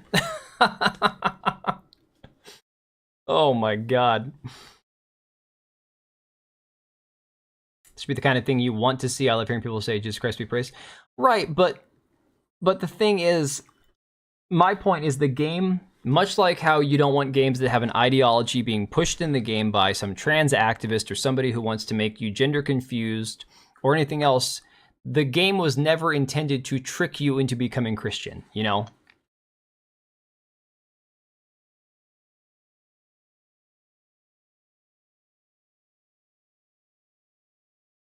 I think having Christian themes in video games is awesome. So one of the coolest, some of the coolest cutscenes I remember are from games like Diablo 2 and all that. And those were really cool games. And I even saw people, I'm not going to name names. I'm really not going to name names. Comparing games like Diablo and Doom to being, Christian games. And I'm like, these are not Christian games. Even in these games, the God characters are not necessarily like good guys or good characters. So that'd be like calling Supernatural a Christian show. Supernatural, if you were going to look at it through a Christian lens, is blasphemous as hell, right? Does the show have Christian themes in it? Sure, because they're dealing with God and demons and stuff. But it's not a Christian show.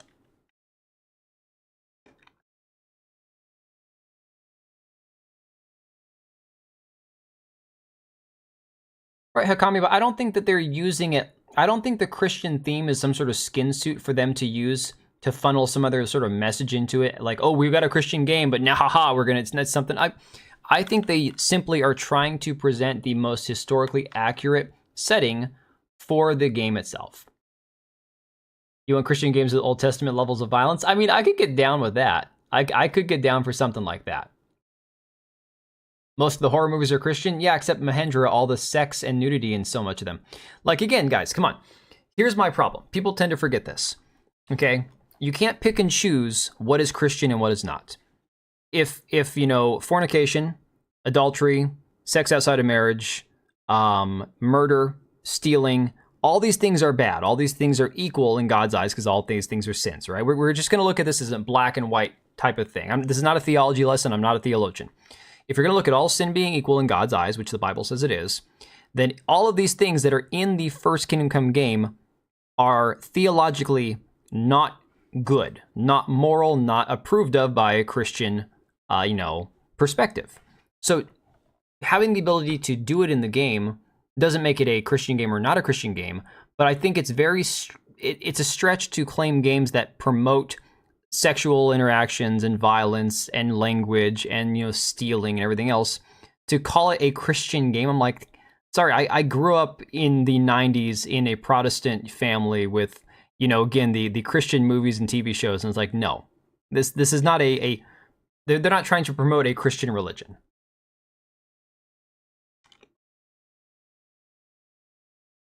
Yeah, no, back in the 90s, dude, because I was born in 86, but back in the 90s, it came as a shock to me when I first started realizing that not everybody was Christian. It was kind of like, whoa, really? You don't go to church? What? See, Red Merlin, I kind of interpreted that almost like satirical in a way. As far as merchants are concerned, there's only one God. I know which merchants you're talking about.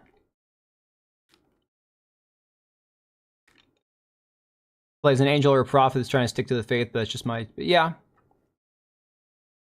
Everyone who's a mature Christian can clearly say that Kingdom Come Deliverance is not a Christian game, right? Well, Candace, I would say I'm okay with religion and politics in a game as long as it's a religion or political situation that pertains to the game itself. Again, if you make a game around, who shot John F. Kennedy, and you set it back in the time period, and it has to do with some political intrigue of one, party that was trying to get him whacked, to get us into Vietnam, or whatever the reason was, right? You could do a very good political game, provided you understand the political context and everything else.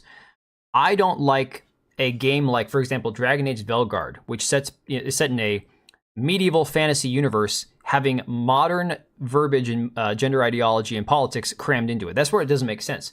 People who try to lump all this anti-fascist stuff into Star Wars, and it's like, man, I just want some space wizards with lightsabers and blasters and stuff.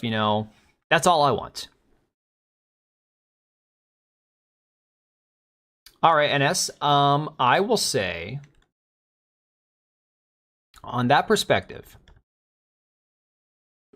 well, ultimately, I would say it falls to the executioner. And here's why I'll say it falls to him. Because of the fact that anybody at any point, you're responsible for the choices you make. Sure, the judge is the one that says, okay, here's your punishment, and they send him off to the executioner. The executioner is the last one in line to execute the person. I'm not saying executing people is morally wrong. I think depending on what the crimes are, the punishment fits the crime. But if we're going to do a question of morality, it would be the executioner, because they're the one at the very end of it who could say, no, I'm not doing it. So, sure, the judge has some, they are complicit in it. But yeah, now we're talking like, would you steal bread to feed your family, Swear I'm dead and been in hell since 2019, world's crazy. Honestly, I know I've said this before, and you guys are probably going to get sick of me telling stories that I've already told a million times. But my wife and I were doing okay. We were doing okay when it came to our finances back in 2020. We were going into 2020, cleaning up our debt, getting our debt to income ratio good, our credit score is good. And we were like, okay, the economy is decent. We're making more money. We're getting our credit, repaired, everything else. We can finally buy a house. We were looking at maybe doing like a manufactured home or buying a small house. So great. And then 2020 happened, and we were thinking 2020 is going to be our year, right? And then we got a swift kick to the nuts. And it just kind of hasn't changed since. So I understand. I feel that, man. I really can relate to that.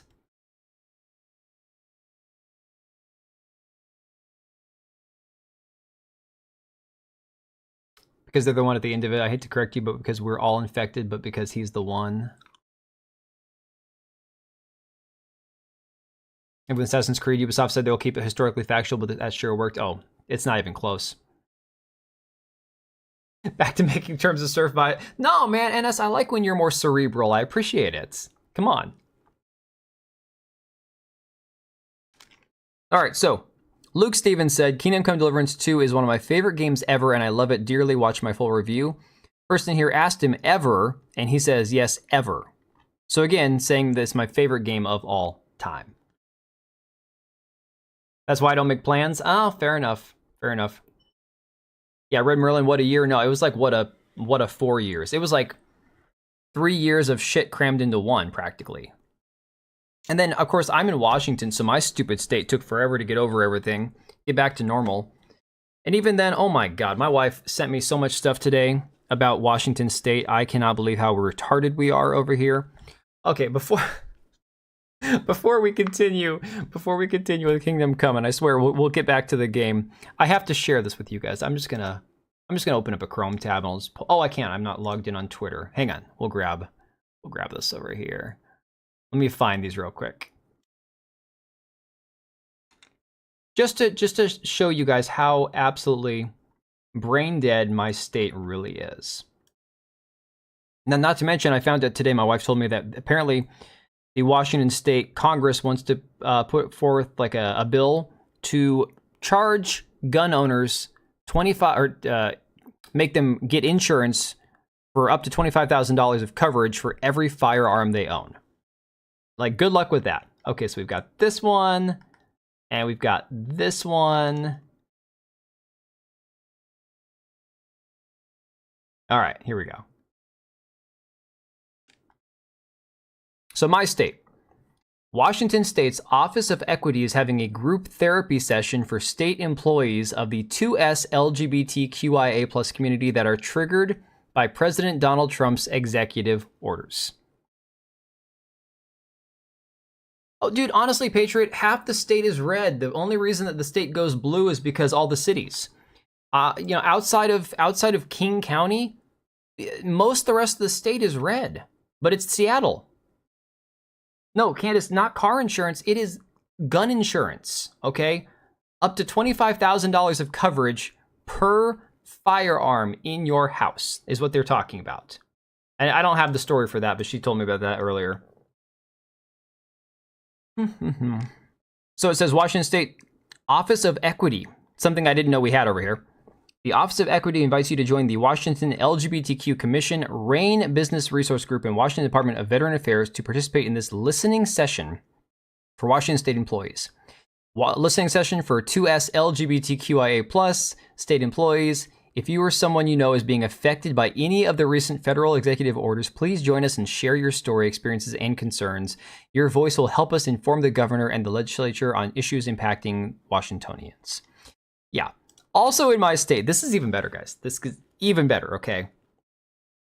Washington Democratic lawmakers push to allow felons to volunteer in schools. Now, I don't have to tell you guys. Why I homeschool my kids. I already had to make that determination a long time ago. So, whatever. But Washington Democratic lawmakers push to allow felons to volunteer in schools. Led by an ex-con, they are proposing to let convicted felons volunteer in public schools after Democratic lawmakers last week rejected an amendment to another bill that would have required schools to inform parents if their child was a victim of sexual assault. Currently, anyone wanting to volunteer in a Washington public school must undergo a background check, which will usually flag a criminal conviction. Representative Tara Simmons of Bremerton. Now, Bremerton is for anybody who doesn't know about Washington, Bremerton is like where they say that it's like the Bremelos that live there, like the fat Navy wives that are like big as buffaloes, so they call them Bremelos. It's a very liberal area. Mainly because it's got a lot of poor people, a lot of people who live off the system, and a lot of like military wives. An ex-con who served time for theft, drug, and firearm offenses is the lead sponsor on House Bill 1189, which will require school districts to inform applicants about the option to submit proof of rehabilitation and then possibly be allowed to volunteer in a school, regardless of what crime they committed. Beautiful.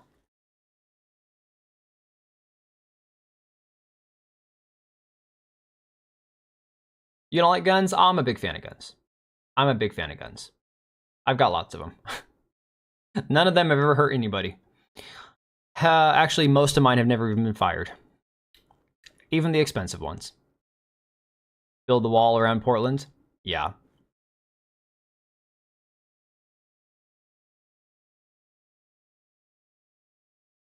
No, honestly, Candace, that's one of those things. Once you have become knowledgeable about things like firearms, To me, I have two things that I really enjoy tinkering with: guns and computers. I don't have any use for cars. I'm not a car guy. I more or less understand how a car works. I just don't care.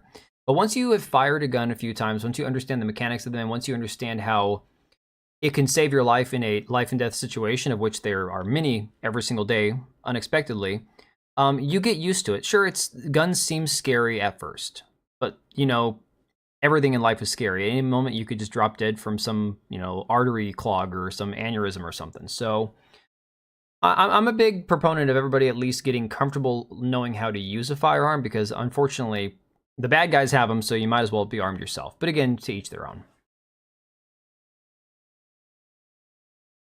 Yeah, Red Merlin, I don't live in a place where I can be super, like, gun-friendly, so I have to go to specific ranges to fire mine, which is fine, but it just means that I never get my ass out of the house to go to a range to fire most of my guns. ATF in the chat is like, take notes, university hires. Oh my god, yeah. Anyways, that's enough about Washington. We'll get back to Luke Stevens' review of Kingdom Come Deliverance 2. Dude, Car Mechanic Simulator is awesome. That game is freaking awesome, and it's great because somebody like me, it gives you basic understanding of where all the parts are in a car without actually having to spend the time taking the car apart and putting it back together. Which again, like I love. I love computer parts. I love taking computers apart and putting them back together and doing cable management and all that fun stuff. Tinkering with them. I love doing that with guns. But as far as like cars, I just don't have any interest. I don't know. You don't want to become GTA protagonist? No, not so much. Cars have never really done anything for me. I just don't even... They just... I don't know. Some of them look cool. Dude, Car Simulator is freaking awesome. Absolutely love it. All right. So I want to play the first... at least the intro of Luke Stevens' video. Okay, and you guys can tell me if you think he's just being a shill, if he's being disingenuous, or if it's just him truly, like, appreciating this game for what it is. See how guns develop on time is insane. I mean, there's a lot of things about guns that I still have yet to know, that I have yet to learn. But in general, I do love learning things. Oh, sorry guys, I can't stop burping. Holy crap. As a car guy, don't shit is expensive. As a gun guy, I can say the same thing. Came for Kingdom Come stuff as a Gutenberg-born check. It's a great review, by the way. Oh, awesome. Glad to hear it. Just do Mechanic Simulator. It's cheaper and takes out the tedium. Yeah, 100%. All right, let's play a little snippet of this. Like I said, I don't want to play too much of it, but let's just kind of check it out and see what he has to say about it. I'm not going to belabor the point at all. Kingdom Come Deliverance 2 is one of the best sequels to any game I've ever played. It's one of the most immersive RPGs I've ever played. It's got one of the most compelling narratives for any RPG I've ever played. And to put it simply, it is one of my favorite games I have ever played in my life. And I'm still a little bit in shock and awe over how good it is. And that's the review. Cars, guns, and PCs. You got the trifecta going on. This guy was bought into Ubisoft. Okay, gotcha. Most AI-generated guy on gaming YouTube. Fair, I can see that. But like I said, I don't usually go to him for his opinions on stuff. I'll see a video in passing once every 6 months. But something I did notice when he was reviewing his hands-on time with Assassin's Creed Shadows is he was not being very positive about it. In fact, when comparing it to Ghost of Tsushima, he was like, I was just thinking to myself, why play this when I can just go back and play Ghost of Tsushima? So again, yeah, I mean, like I said, I don't like lobbying or throwing grenades, lobbying grenades at people, or levying like claims of grifter or shill. I hate when people do that with people that they don't know anything about and just start throwing terms out there that don't even have meaning anymore. But there are definitely accounts that you can tell are going to, obviously, again, they're going to play ball, right? For that media access, they're going to leave a more positive review. Sometimes they seem genuine, sometimes they don't. I don't know. You don't believe him as a paid shill? So he did praise a preview of Assassins. It's funny because when he was comparing it to Ghost of Tsushima, he actually made it sound like he wasn't actually having that great of a time with Assassin's Creed Shadows.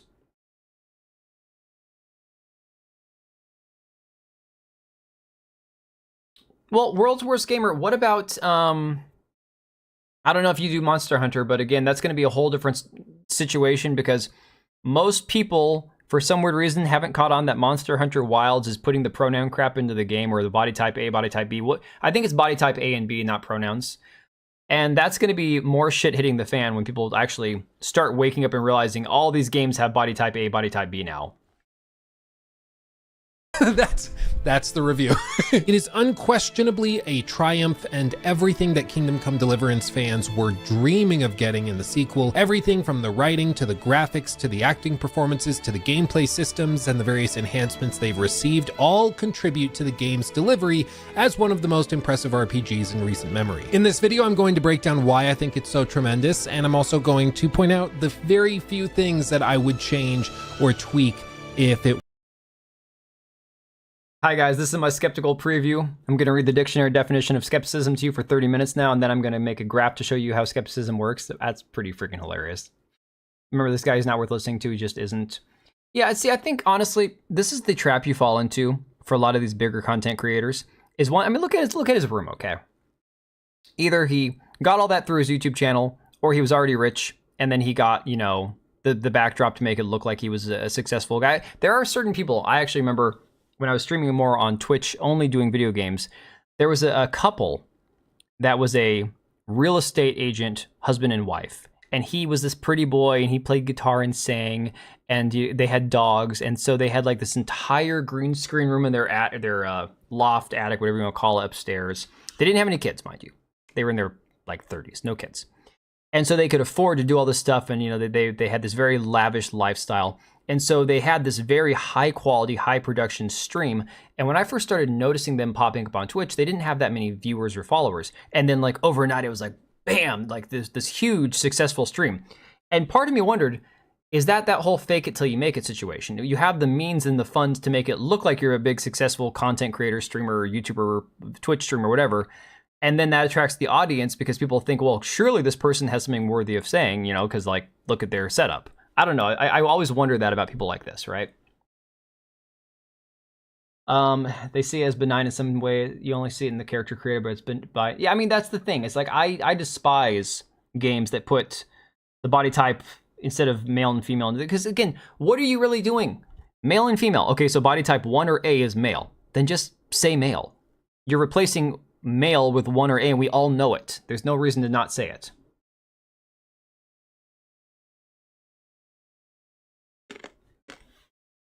You watched one of his streams on Blue Point. One of his mods was some Filipino CC himself. Couldn't understand the fact that I was talking about how a lot of OG FromSoft fans hate Demon's Souls remake.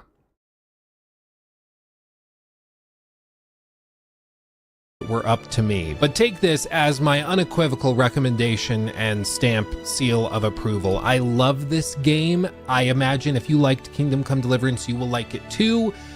It's a masterpiece as far as I'm concerned, and undoubtedly a Game of the Year contender already this early in 2025. To be clear, it still is one of those games that's not going to be for everybody. We're going to talk more about that later, but in its pursuit to be the very best medieval immersive sim RPG that it possibly can be, it also is unapologetic in that pursuit to the point. Can't believe I'm considering playing a Biomutant since I'm not giving Kingdom Come 2 my money. Dude, I thought people liked Biomutant. Am I wrong? I thought that game was like popular for a minute. I remember seeing people playing it going, I don't have any use for that game, but I thought for a minute it was actually like popular. Running out of pronouns. Yeah, I mean, basically we don't really have any more pronouns anymore. Input and output. Innie or outie. We could do like, you know, a nail or I guess you could do screw or nut or bolt or nut or whatever, or yeah. Plug and socket, there you go, exactly. Point where it will turn some people off, but the people that it doesn't turn off will absolutely love it. And I think it's actually one of its strengths that it's not trying to appeal to everybody. But if you're just looking for the thumbs up, thumbs down, this is 15 thumbs up. I can't recommend it enough. It is fantastic and I love it. And all I want to do is play it through again. After 85 hours with a first run, I just want to put in another 1,000 to see how many. Why no Kingdom Come Deliverance 2 Worlds, if I may ask? I'm not sure what you're talking about, to be honest. Is that a specific YouTube channel? Chat or chathettes. I don't think that works as a pronoun, NS. I think that's just state of being for some people. See, Red Merlin's got the right idea. Oh, man. Look at his midget body proportions. Hey, now you're talking to a short man here. How dare you? How dare you? Oh, it was you mentioning Assassin's Creed. Oh, okay, I got you. He says whatever is, I believe this is possible. Yeah, so World's Worst Gamer, he's not happy with the response from Warhorse Studio and a lot of the information that was either not disclosed or lied to them about. So there's a lot of people who are generally like skeptical or undecided about whether or not they want to play this game after the response from the studio. Type birds and type bees, yeah. The other things I can do, it's fantastic. So highly recommend it. But if you want to hear more details, that's what the rest of this video is for. Don't have a sponsor or anything, but if you enjoyed the video, if you enjoy my coverage of games, subscribe. So I want to click on this one that says not a game for everyone. Interested in more, or don't. Things I'm not that your dad. I'm curious I can't tell about if you here. do or don't. It's crazy. But after saying all of this is where we reach perhaps the most important disclosure in the entirety of this video, which I touched on earlier, which is simply to say that KCD2 Man, is not going to be for everybody. As I've been it. describing how the game works, you probably are either sitting up in your chair getting excited, excited at all of the countless possibilities for immersive roleplay. But others, no doubt, will be looking at this and will feel like it is far too much to juggle and just sounds like more of a hassle than a fun video game. And I think both invited to watch dolphins swimming in the ocean. I mean, I'd go do that, but not with Ubisoft. All right, Burner, dude. Thanks for hanging. Have a good night, dude. Both groups are justified in those opinions. KCD2, just like the first game, is not made for everybody, but the people it is made for will absolutely love it. Whether it's the immersive components, okay, I gotta say revamp, something though. I do dig the new menu screens, like the new, crap. Can't actually bring it up here. Not made for everybody, but the people it is made for. I really like the look of that. That is way better than the first game.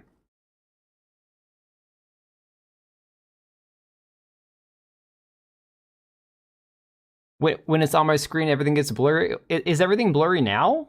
What the hell, man?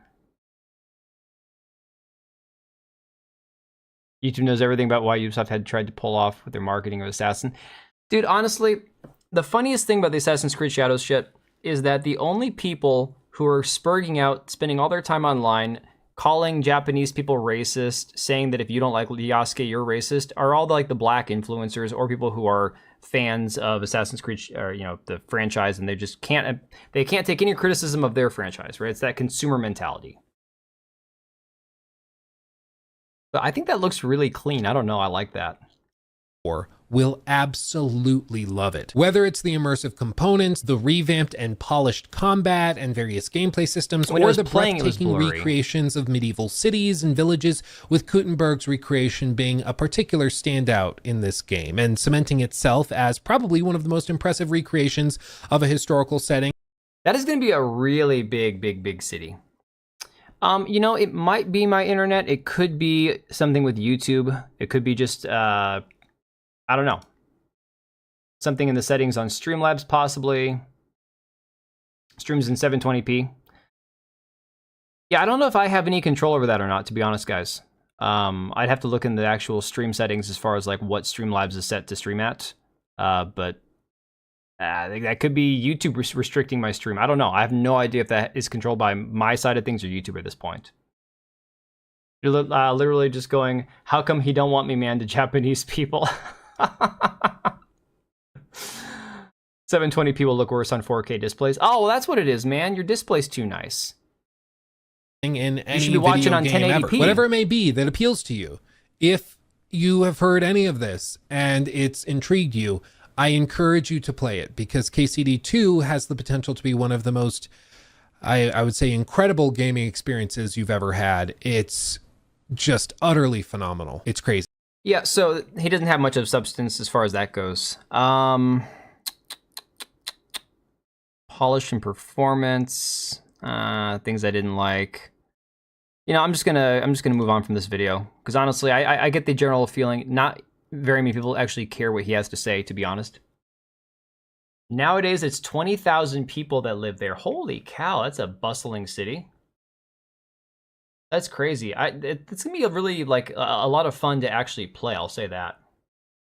You want to play as Ice in a game, dude? Okay, hang on, guys. Is there a game on Steam? Is there a actual like Ice simulator? I don't know if you call it a simulator or like deportation simulator, maybe.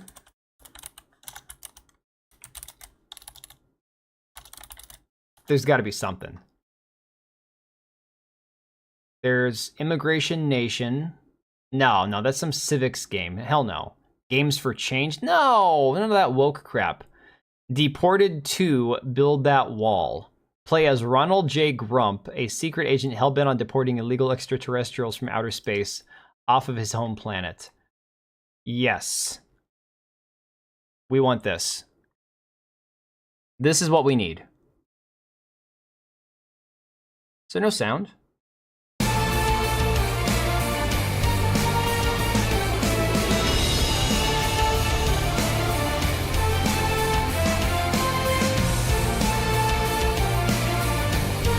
Agent Grump. Oh my god. Agent Killery. No! Oh my god.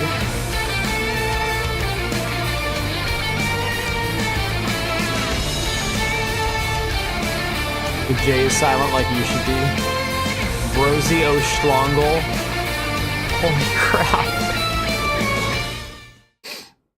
Deported 2, Build That Wall. I might actually have to check this out on one of our indie streams. Came out in 2018. Only has 35 reviews on it. Maybe the game kind of sucks. I don't know. But that's pretty hilarious. Closest I can think of is Border Cop Simulator where you get to play as customs. That'd be fun. So, all right, from Game Riot, another big YouTuber, obviously, big channel. I think he's got 400,000 subscribers. Oh, no, sorry, 1.9 million subscribers. So again, big channel.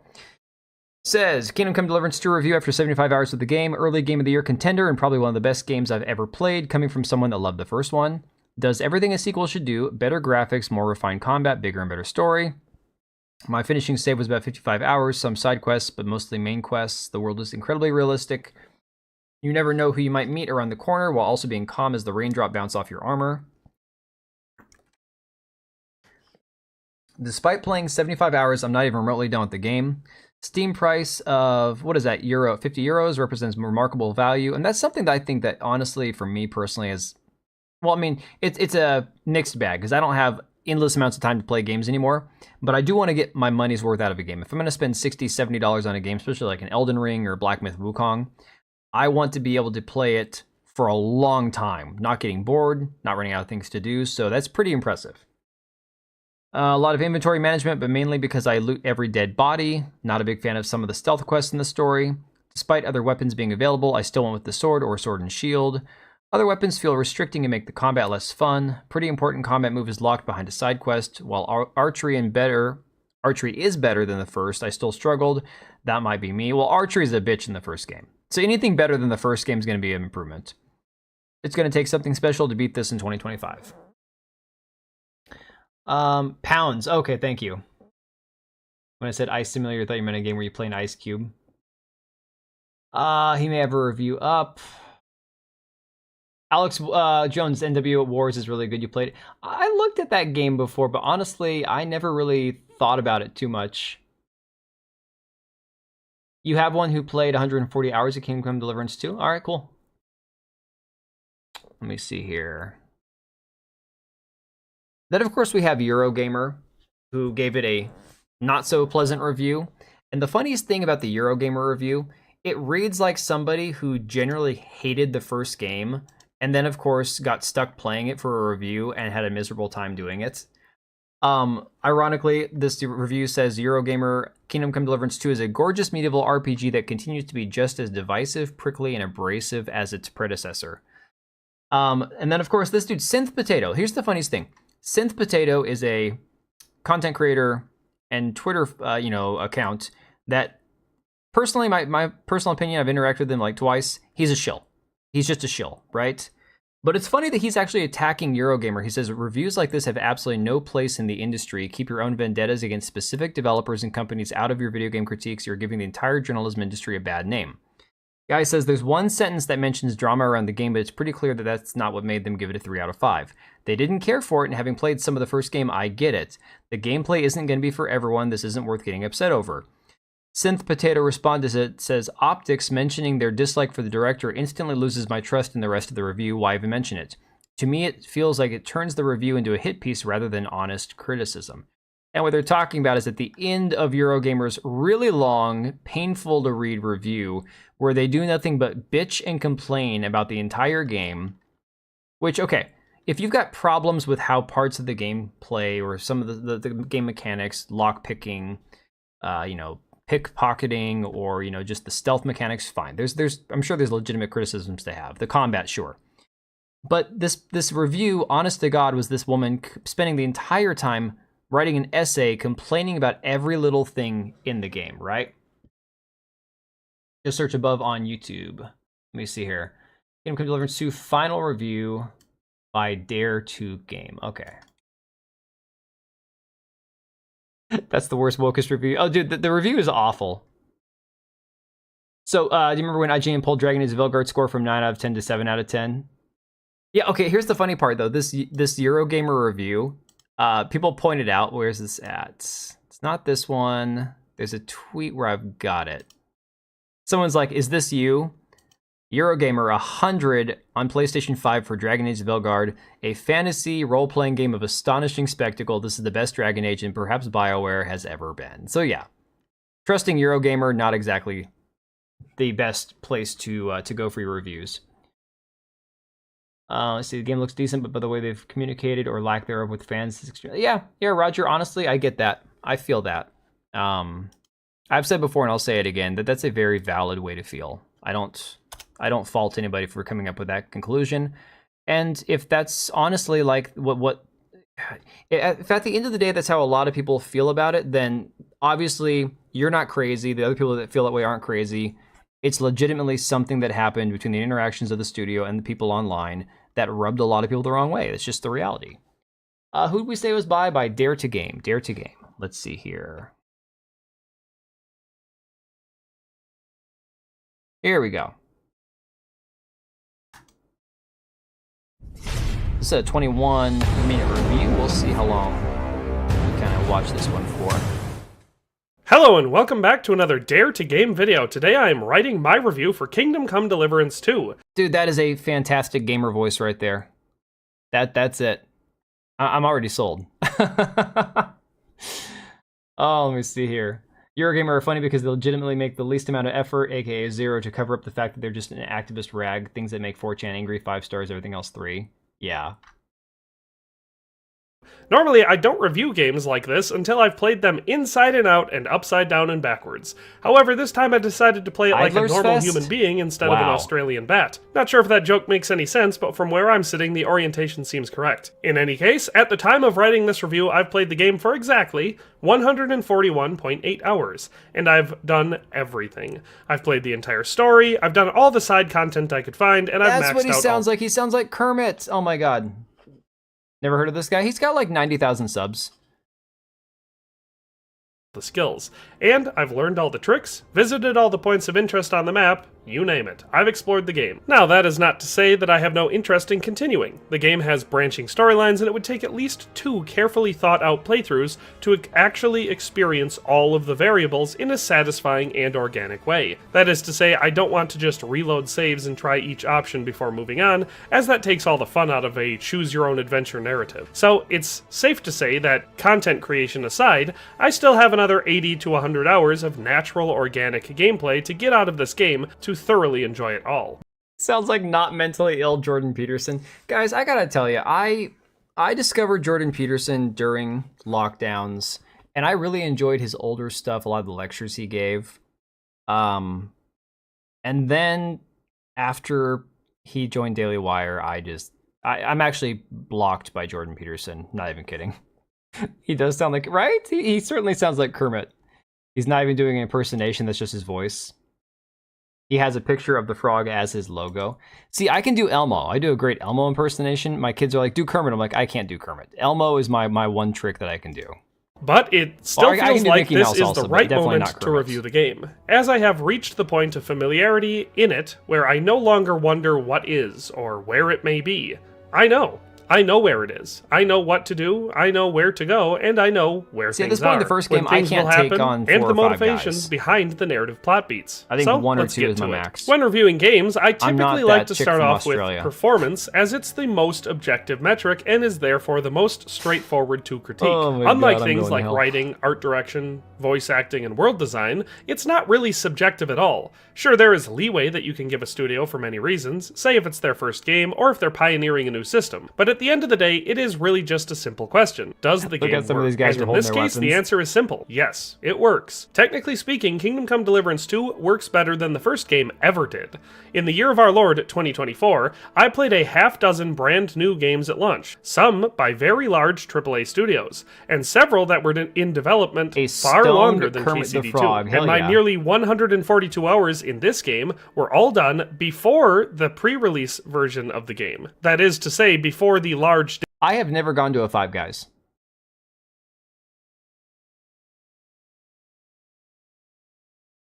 I think it'll look better in the second game. I think it's because of the limitations of the first game, to be honest, that while they were going for the actual authenticity of the swordsmanship and everything else, it just doesn't look right, given how, Or actually, is this from the second game? Oh, this review's from the second game. Or this footage, I think. I don't know, because it looks... I can't really tell if the characters look better than the first game, because I thought that the graphics in the second game would look more Day impressive. 1 patch. And that's another way to say that I'm not playing the finished version of the game. And still, it is easily the smoothest game that I've played for at least a year. I had exactly 3 No, this looks like performance the second issues game. the entire time I played Kingdom Come Deliverance 2. The first was missing textures that appeared during a cutscene relatively early in the story. Without spoiling anything, some soldiers showed up at a tense and dramatic scene, and instead of having the carefully crafted, detailed medieval armor, they were wearing bright pink formless blobs Yeah, of my clothing that computer's roughly probably gonna resemble see human some of this bodies. shit. This was a I wouldn't one-time doubt it. occurrence, and it never happened again. But it does exist in the footage I recorded for my official playthrough, and will exist as a testament to the shockingly few glitches that I encountered. The second issue that I encountered was late in the game in the city of Kuttenberg. I started to experience periodic stuttering and frame rate Periodic, drops. I'm gonna have I massive theorized that this stuttering. was due to the persistent inventory system being used by the traders within the city. My theory is that Warhorse didn't want to repeat the simulated economy of the first game, where over time you could make traders very wealthy by increasing their cash supply,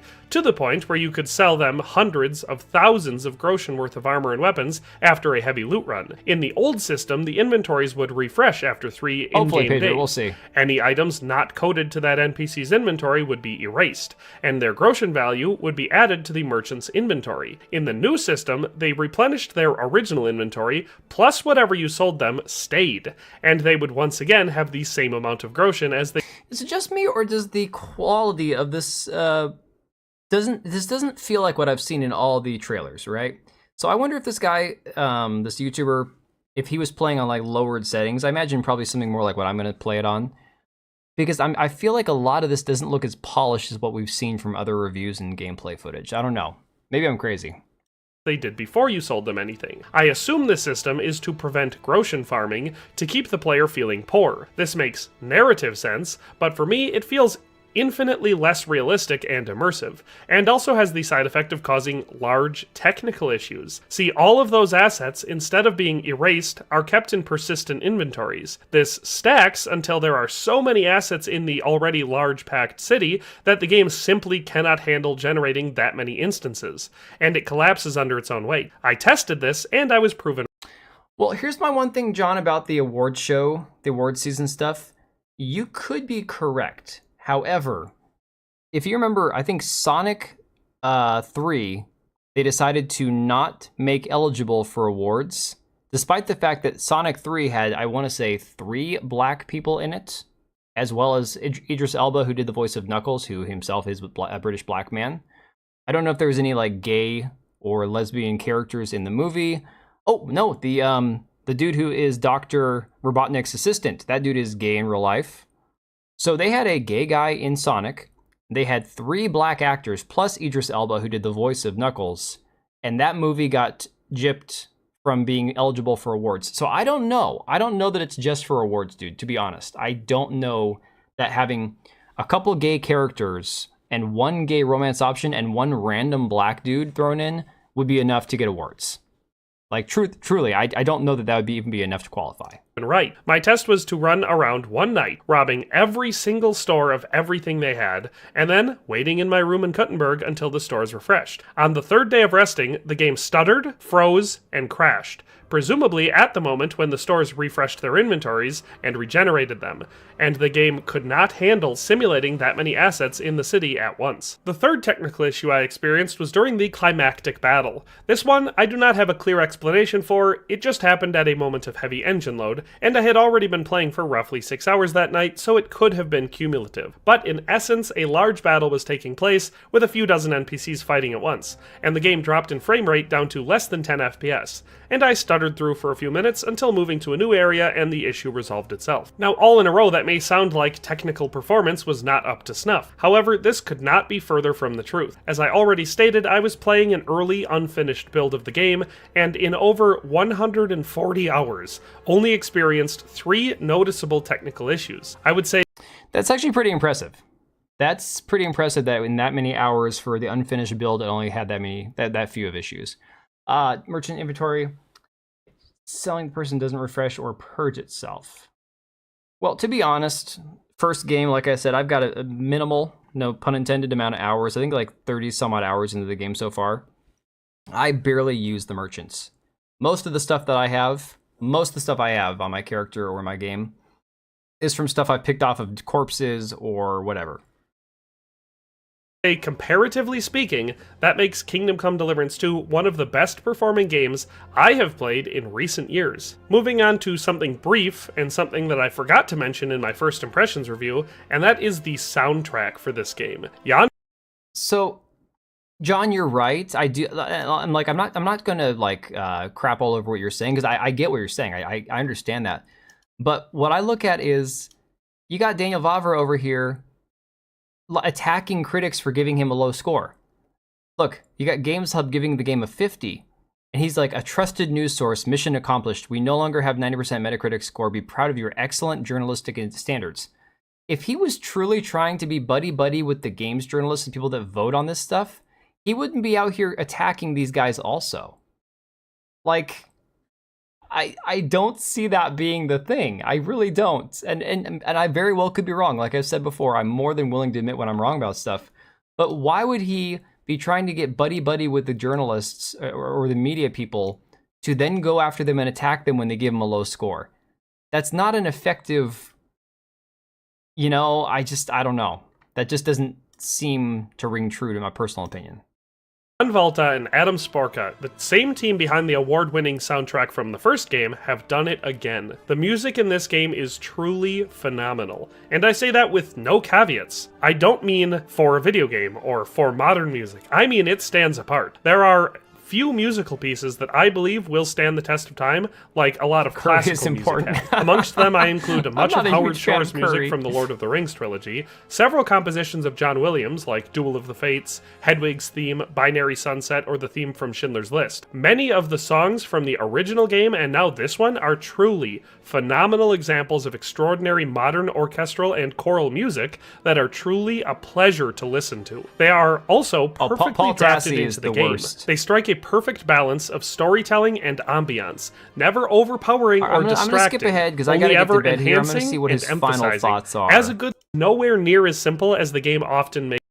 Pan has a large arc and really grows through the story. We see more of some old bad guys from the first game, one of which includes what I assume is an optional interaction that is extremely well done and actually succeeds in making the player question the narrative that Henry has bought into for so long. And as a historian, I love that, because the real history of the region and the conflict between Sigismund and Wenceslaus is nowhere near as simple as the game often makes it appear. Some new characters in the game really shine as well. I won't name them all or give too much detail, but most are aware that Jan Žižka is in the game. This I can confirm, and he is probably my favorite character. But I also know a tremendous about him historically, so every little thing to do with him is fascinating. It's funny, the and longer he talks, the less he because of sounds all like that Kermit. extra context. There are some stereotypical plot beats that I saw coming from a mile away that made me wish I was streaming the game while playing it for the first time, so I could show off my perceptiveness. But alas, that's the core downside of playing a game like this early. Overall, the story satisfies very well. It strikes a much better balance than the first game between immersive medieval mediocrity, epic battle and adventure, intrigue, romance, and being a part of history. Again, if this sounds vague, it's because I fear spoiling the game for you, so I don't want to be specific about anything in particular for fear of ruining it for you. So, let's rate the game. Overall, at the time of writing, having not played the final release of the game, nor any of the planned DLCs, I would rate this game an extremely solid 8.5 to 9 out of 10. It is as good as any game I have ever played. This ranks in the same tier for me as Grand Theft Auto San Andreas, The Witcher 3 Wild Hunt, Red Dead Redemption 2, and the first Kingdom Come Deliverance game. A game that I can wholeheartedly recommend to any fans of medieval history, open world games, or any story-driven action RPGs. And that concludes the review. Now I would like to briefly address the controversy surrounding the game regarding quote-unquote wokeness and forced DEI inclusion. If that's of no interest to you, feel free to click off now, but I have received a lot of questions about this, and I want to address it in detail for those that are interested, and I'm going to do so now. If we are defining wokeness as shoehorning modern 21st century political ideology and dogma into a setting where it does not belong, then I would say the game is not woke. I will confirm two things. Yes, it does appear that if you pursue it, you can make Henry engaged in a romantic and potentially sexual relationship with other men. I did not pursue these paths, so I don't know what they look like. But several times when interacting with Hans Kapan, it felt like the game was offering the option to cross over the line between platonic friendship and a sexual relationship. I also noticed the same with a character named Bartok in the first area of the game. Ironically, one of these bothers me much more than the other, and we'll get to that in a bit. I would say that historically speaking, it isn't inherently inauthentic to have a homosexual relationship be possible, especially because there is no indication in the game that it would be socially acceptable, and presumably would be entirely secret, which is the reality of what it would have been actually like at the time. There is no praise of homosexuality in the game, or any characters being looked up to or considered stunning or brave for simply being gay. So I would say this inclusion does not constitute wokeness in any way. So, I mean, all that being said, my one thing I go back to is the fact that they said he was canonically straight, and a lot of people take that very seriously because they're like, wait a second, you guys are retconning your character. And I think, again, that's a very fair criticism a lot of people have had. So, again, just because they do it in a good way, or a natural way, whatever term you want to use for it, I don't think is going to please the people who go, you guys said he was straight. So... It's a very common feature in role-playing games and is totally optional. I do strongly dislike that the option is there at all with Hans Kapan specifically, as I feel their relationship was a perfect opportunity to showcase strong platonic male friendship, which is something that modern media rather dramatically lacks these days, but I still do not find it to be woke. On the other charge that people keep bringing up, that being the inclusion of a character named Musa of Mali, that is totally accurate. The screenshot you have seen is authentic. The character exists in the game, and the dialogue from the screenshot also exists in the game. He is a foreign scholar/medic that can be found in Sigismund's company, and he can have a limit. I'm saying it right now, I'm gonna like this guy. I'm not even kidding. I like Azim in Robin Hood, so for me personally, I got a feeling I'm gonna like this character. He's probably gonna be funny, but again, I know a lot of people are turned off to the idea that they have this black guy here shoehorned in. I get it.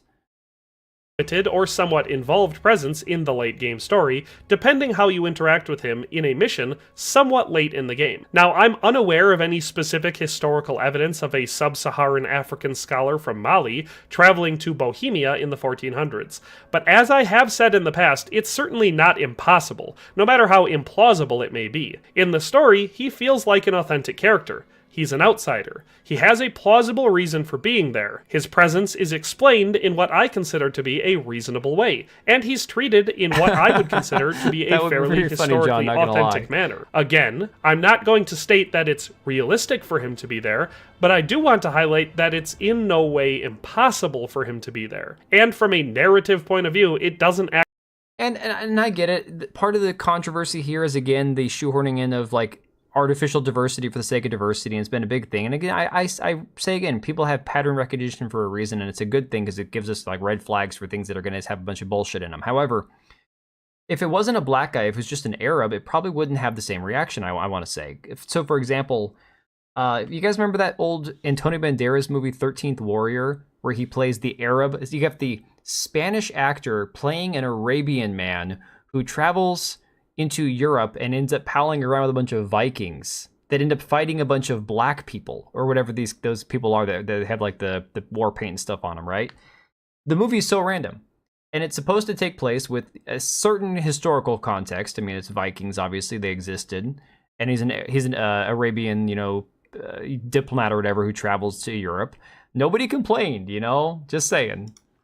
Actually hurt the story at all. I understand that these inclusions feel extraneous, and therefore in this modern climate, it feels natural to react to them harshly. I cannot say whether they are forced DEI inclusions or not, as I'm not affiliated with Warhorse Studios or their parent company PlayOn. All I can say is that, as a historian and a fan of the first game, they did not negatively impact my experience in any meaningful way, nor upset my specific sensibilities. So that's my long way of saying, yes, those two things do exist in the game. No, there is no unskippable gay sex scene, as the entire option is entirely optional, and I didn't experience it at all. My Henry played through the entire game entirely straight. The game could surely exist without these elements, but even with them, it delivered a thoroughly enjoyable experience.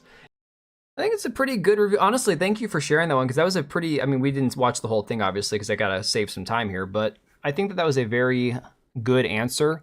Unfortunately, here's the thing. Like I've said before, and I'll say it again, the issue comes down to a lot of people have a hard time deciphering, at this point now, with Gamergate 2, with DEI agendas and everything else being crammed into crap, a lot of people have a hard time coming to a consensus about what woke really means anymore. And so the unfortunate side effect we're having is, because of pattern recognition being a thing that's a very useful thing, people are seeing things, even if there's not wokeness there, even if it's not something where this is woke or that is woke, they're going to see things because pattern recognition has trained us to look for things whether they're there or not. And the reaction from Warhorse, the reaction from Daniel Vavra wasn't great. It continues to not be great, but at this point it kind of is what it is. I think most people have made up their mind at this point, at least for the initial first few weeks, whether they're going to play it or not. I think what's going to happen is, as time goes on and people start to realize that none of this has that big of an effect on the game is fantastic or it's not, that they're either going to decide, I'm glad I saved my money and didn't buy it, or dang it, I'm just going to go ahead and try it now, and then they're going to like it or not. That's just the reality,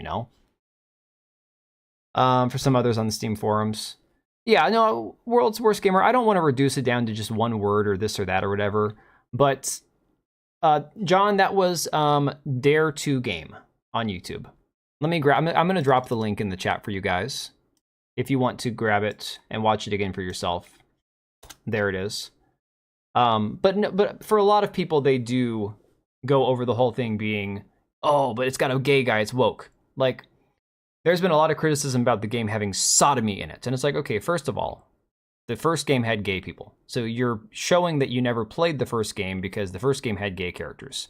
Secondly, the game isn't going to force you to have a bunch of like random gay sex with people. And it doesn't even, again, it's not an unskippable scene. So it's a nothing burger as far as that goes.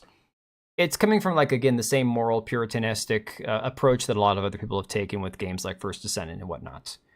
But beyond that, yeah, I just think the term woke is getting so diluted that it's unfortunately losing its meaning in the long run. His avatar is actually Kermit. Yeah, apparently. Gamers Heroes channel. Well, I'll always take recommendations from you guys. A lot like this stream was my least prepared I've had in a long time, guys. I was just like, I know we're going to talk about Kingdom Come Deliverance. Normally I try to line up a bunch of different topics, but tonight I was like, we're probably going to spend a long amount of time going over this, you know. Being anti-woke is one thing, but you really have to look yourself in the mirror and ask yourself, am I being normal or taking it too far? Well, and see, Candace, here's the thing.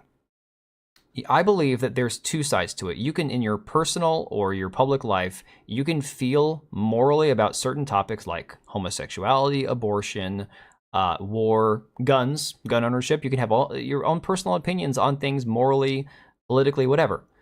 And also be able to look at a game and go, just because something exists in a game that I don't agree with doesn't mean it's woke, because woke has a meaning, okay? It has to do with, again, like I said earlier, taking the vehicle of race, gender, sexual orientation, and using it as a vehicle to push a political or ideological agenda. That's what wokeness is. Just having a random gay character in a game, if there's no agenda attached to it, it's just a character, that's not woke, you know? All right, sure, dude, I'll take a look later. I'm going to have to get some sleep, though. No, the review seemed really good, really well thought out.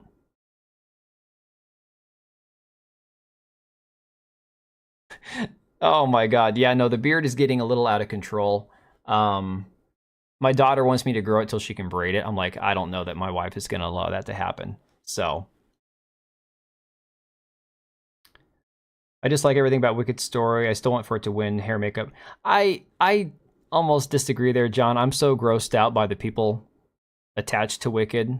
And I personally have a massive issue with stories that try their hardest to promote evil as good and all that.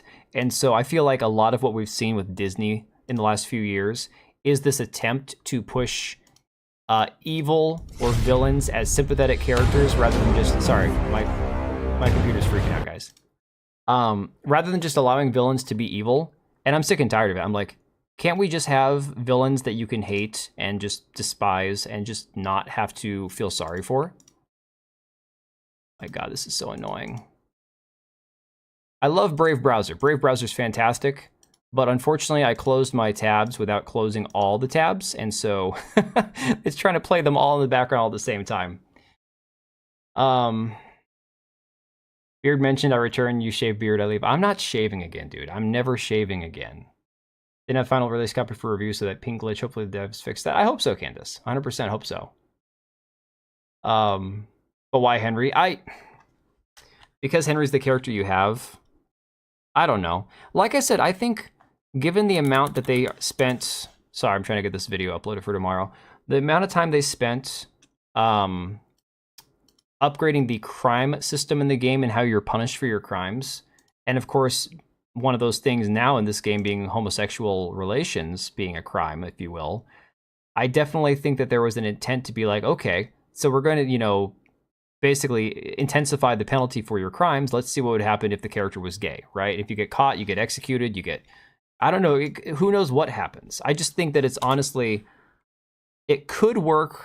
I understand why people are upset with, again, what I deem, I consider it a retcon to a certain extent, because again, they did state in questions previously from people asking questions about Henry, can he be this, can he be that? And they're like, no, he's a heterosexual Christian man. So they still did the terrible things and need to be punished? Yeah. All right, guys, I'm going to hit the hay. My wife is probably coming loose at the seams because I got to get some sleep and she needs to go to bed also. But I appreciate you guys. This was a hell of a stream. I think we got a lot of Twitter viewers right now. It says 115 total, so that's a pretty successful stream in my opinion. I'm glad that we're, again, able to have civil conversations about this, share some opinions. I think that we need more of that, especially given that the lines are getting blurred. We're getting a lot more muddy as far as like the terms that we're using are being muddied.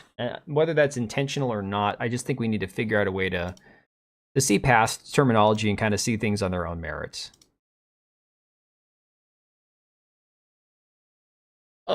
Yeah, Oblivion, Candace, all you guys, John, Red Merlin, NS, Rotten, World's Worst Gamer. God, some of you guys were hanging out the whole time. I really appreciate the hell out of that. That's awesome. But yeah, guys, I'll be back tomorrow night. We're going to play some of Kingdom Come Deliverance 2. And then, of course, on Wednesday, we'll finish my side. And Friday, we'll be back to Kingdom Come Deliverance 2 again. So, guys, I am going to get some sleep. I need some rest. It's going to be a long, long day. There's going to be a lot of reviews coming out. There's going to be a lot of, again, people playing the game. It's going to be an interesting day. Of course, guys, I appreciate you guys hanging as always. It's always fun to have a lot of people in here sharing a lot of opinions, even if we don't all agree. Oh, good, guys, it's my pleasure. It wouldn't be anything if you guys weren't here, you know? No, Candace, I think it launches sometime in the next 8 or 9 hours.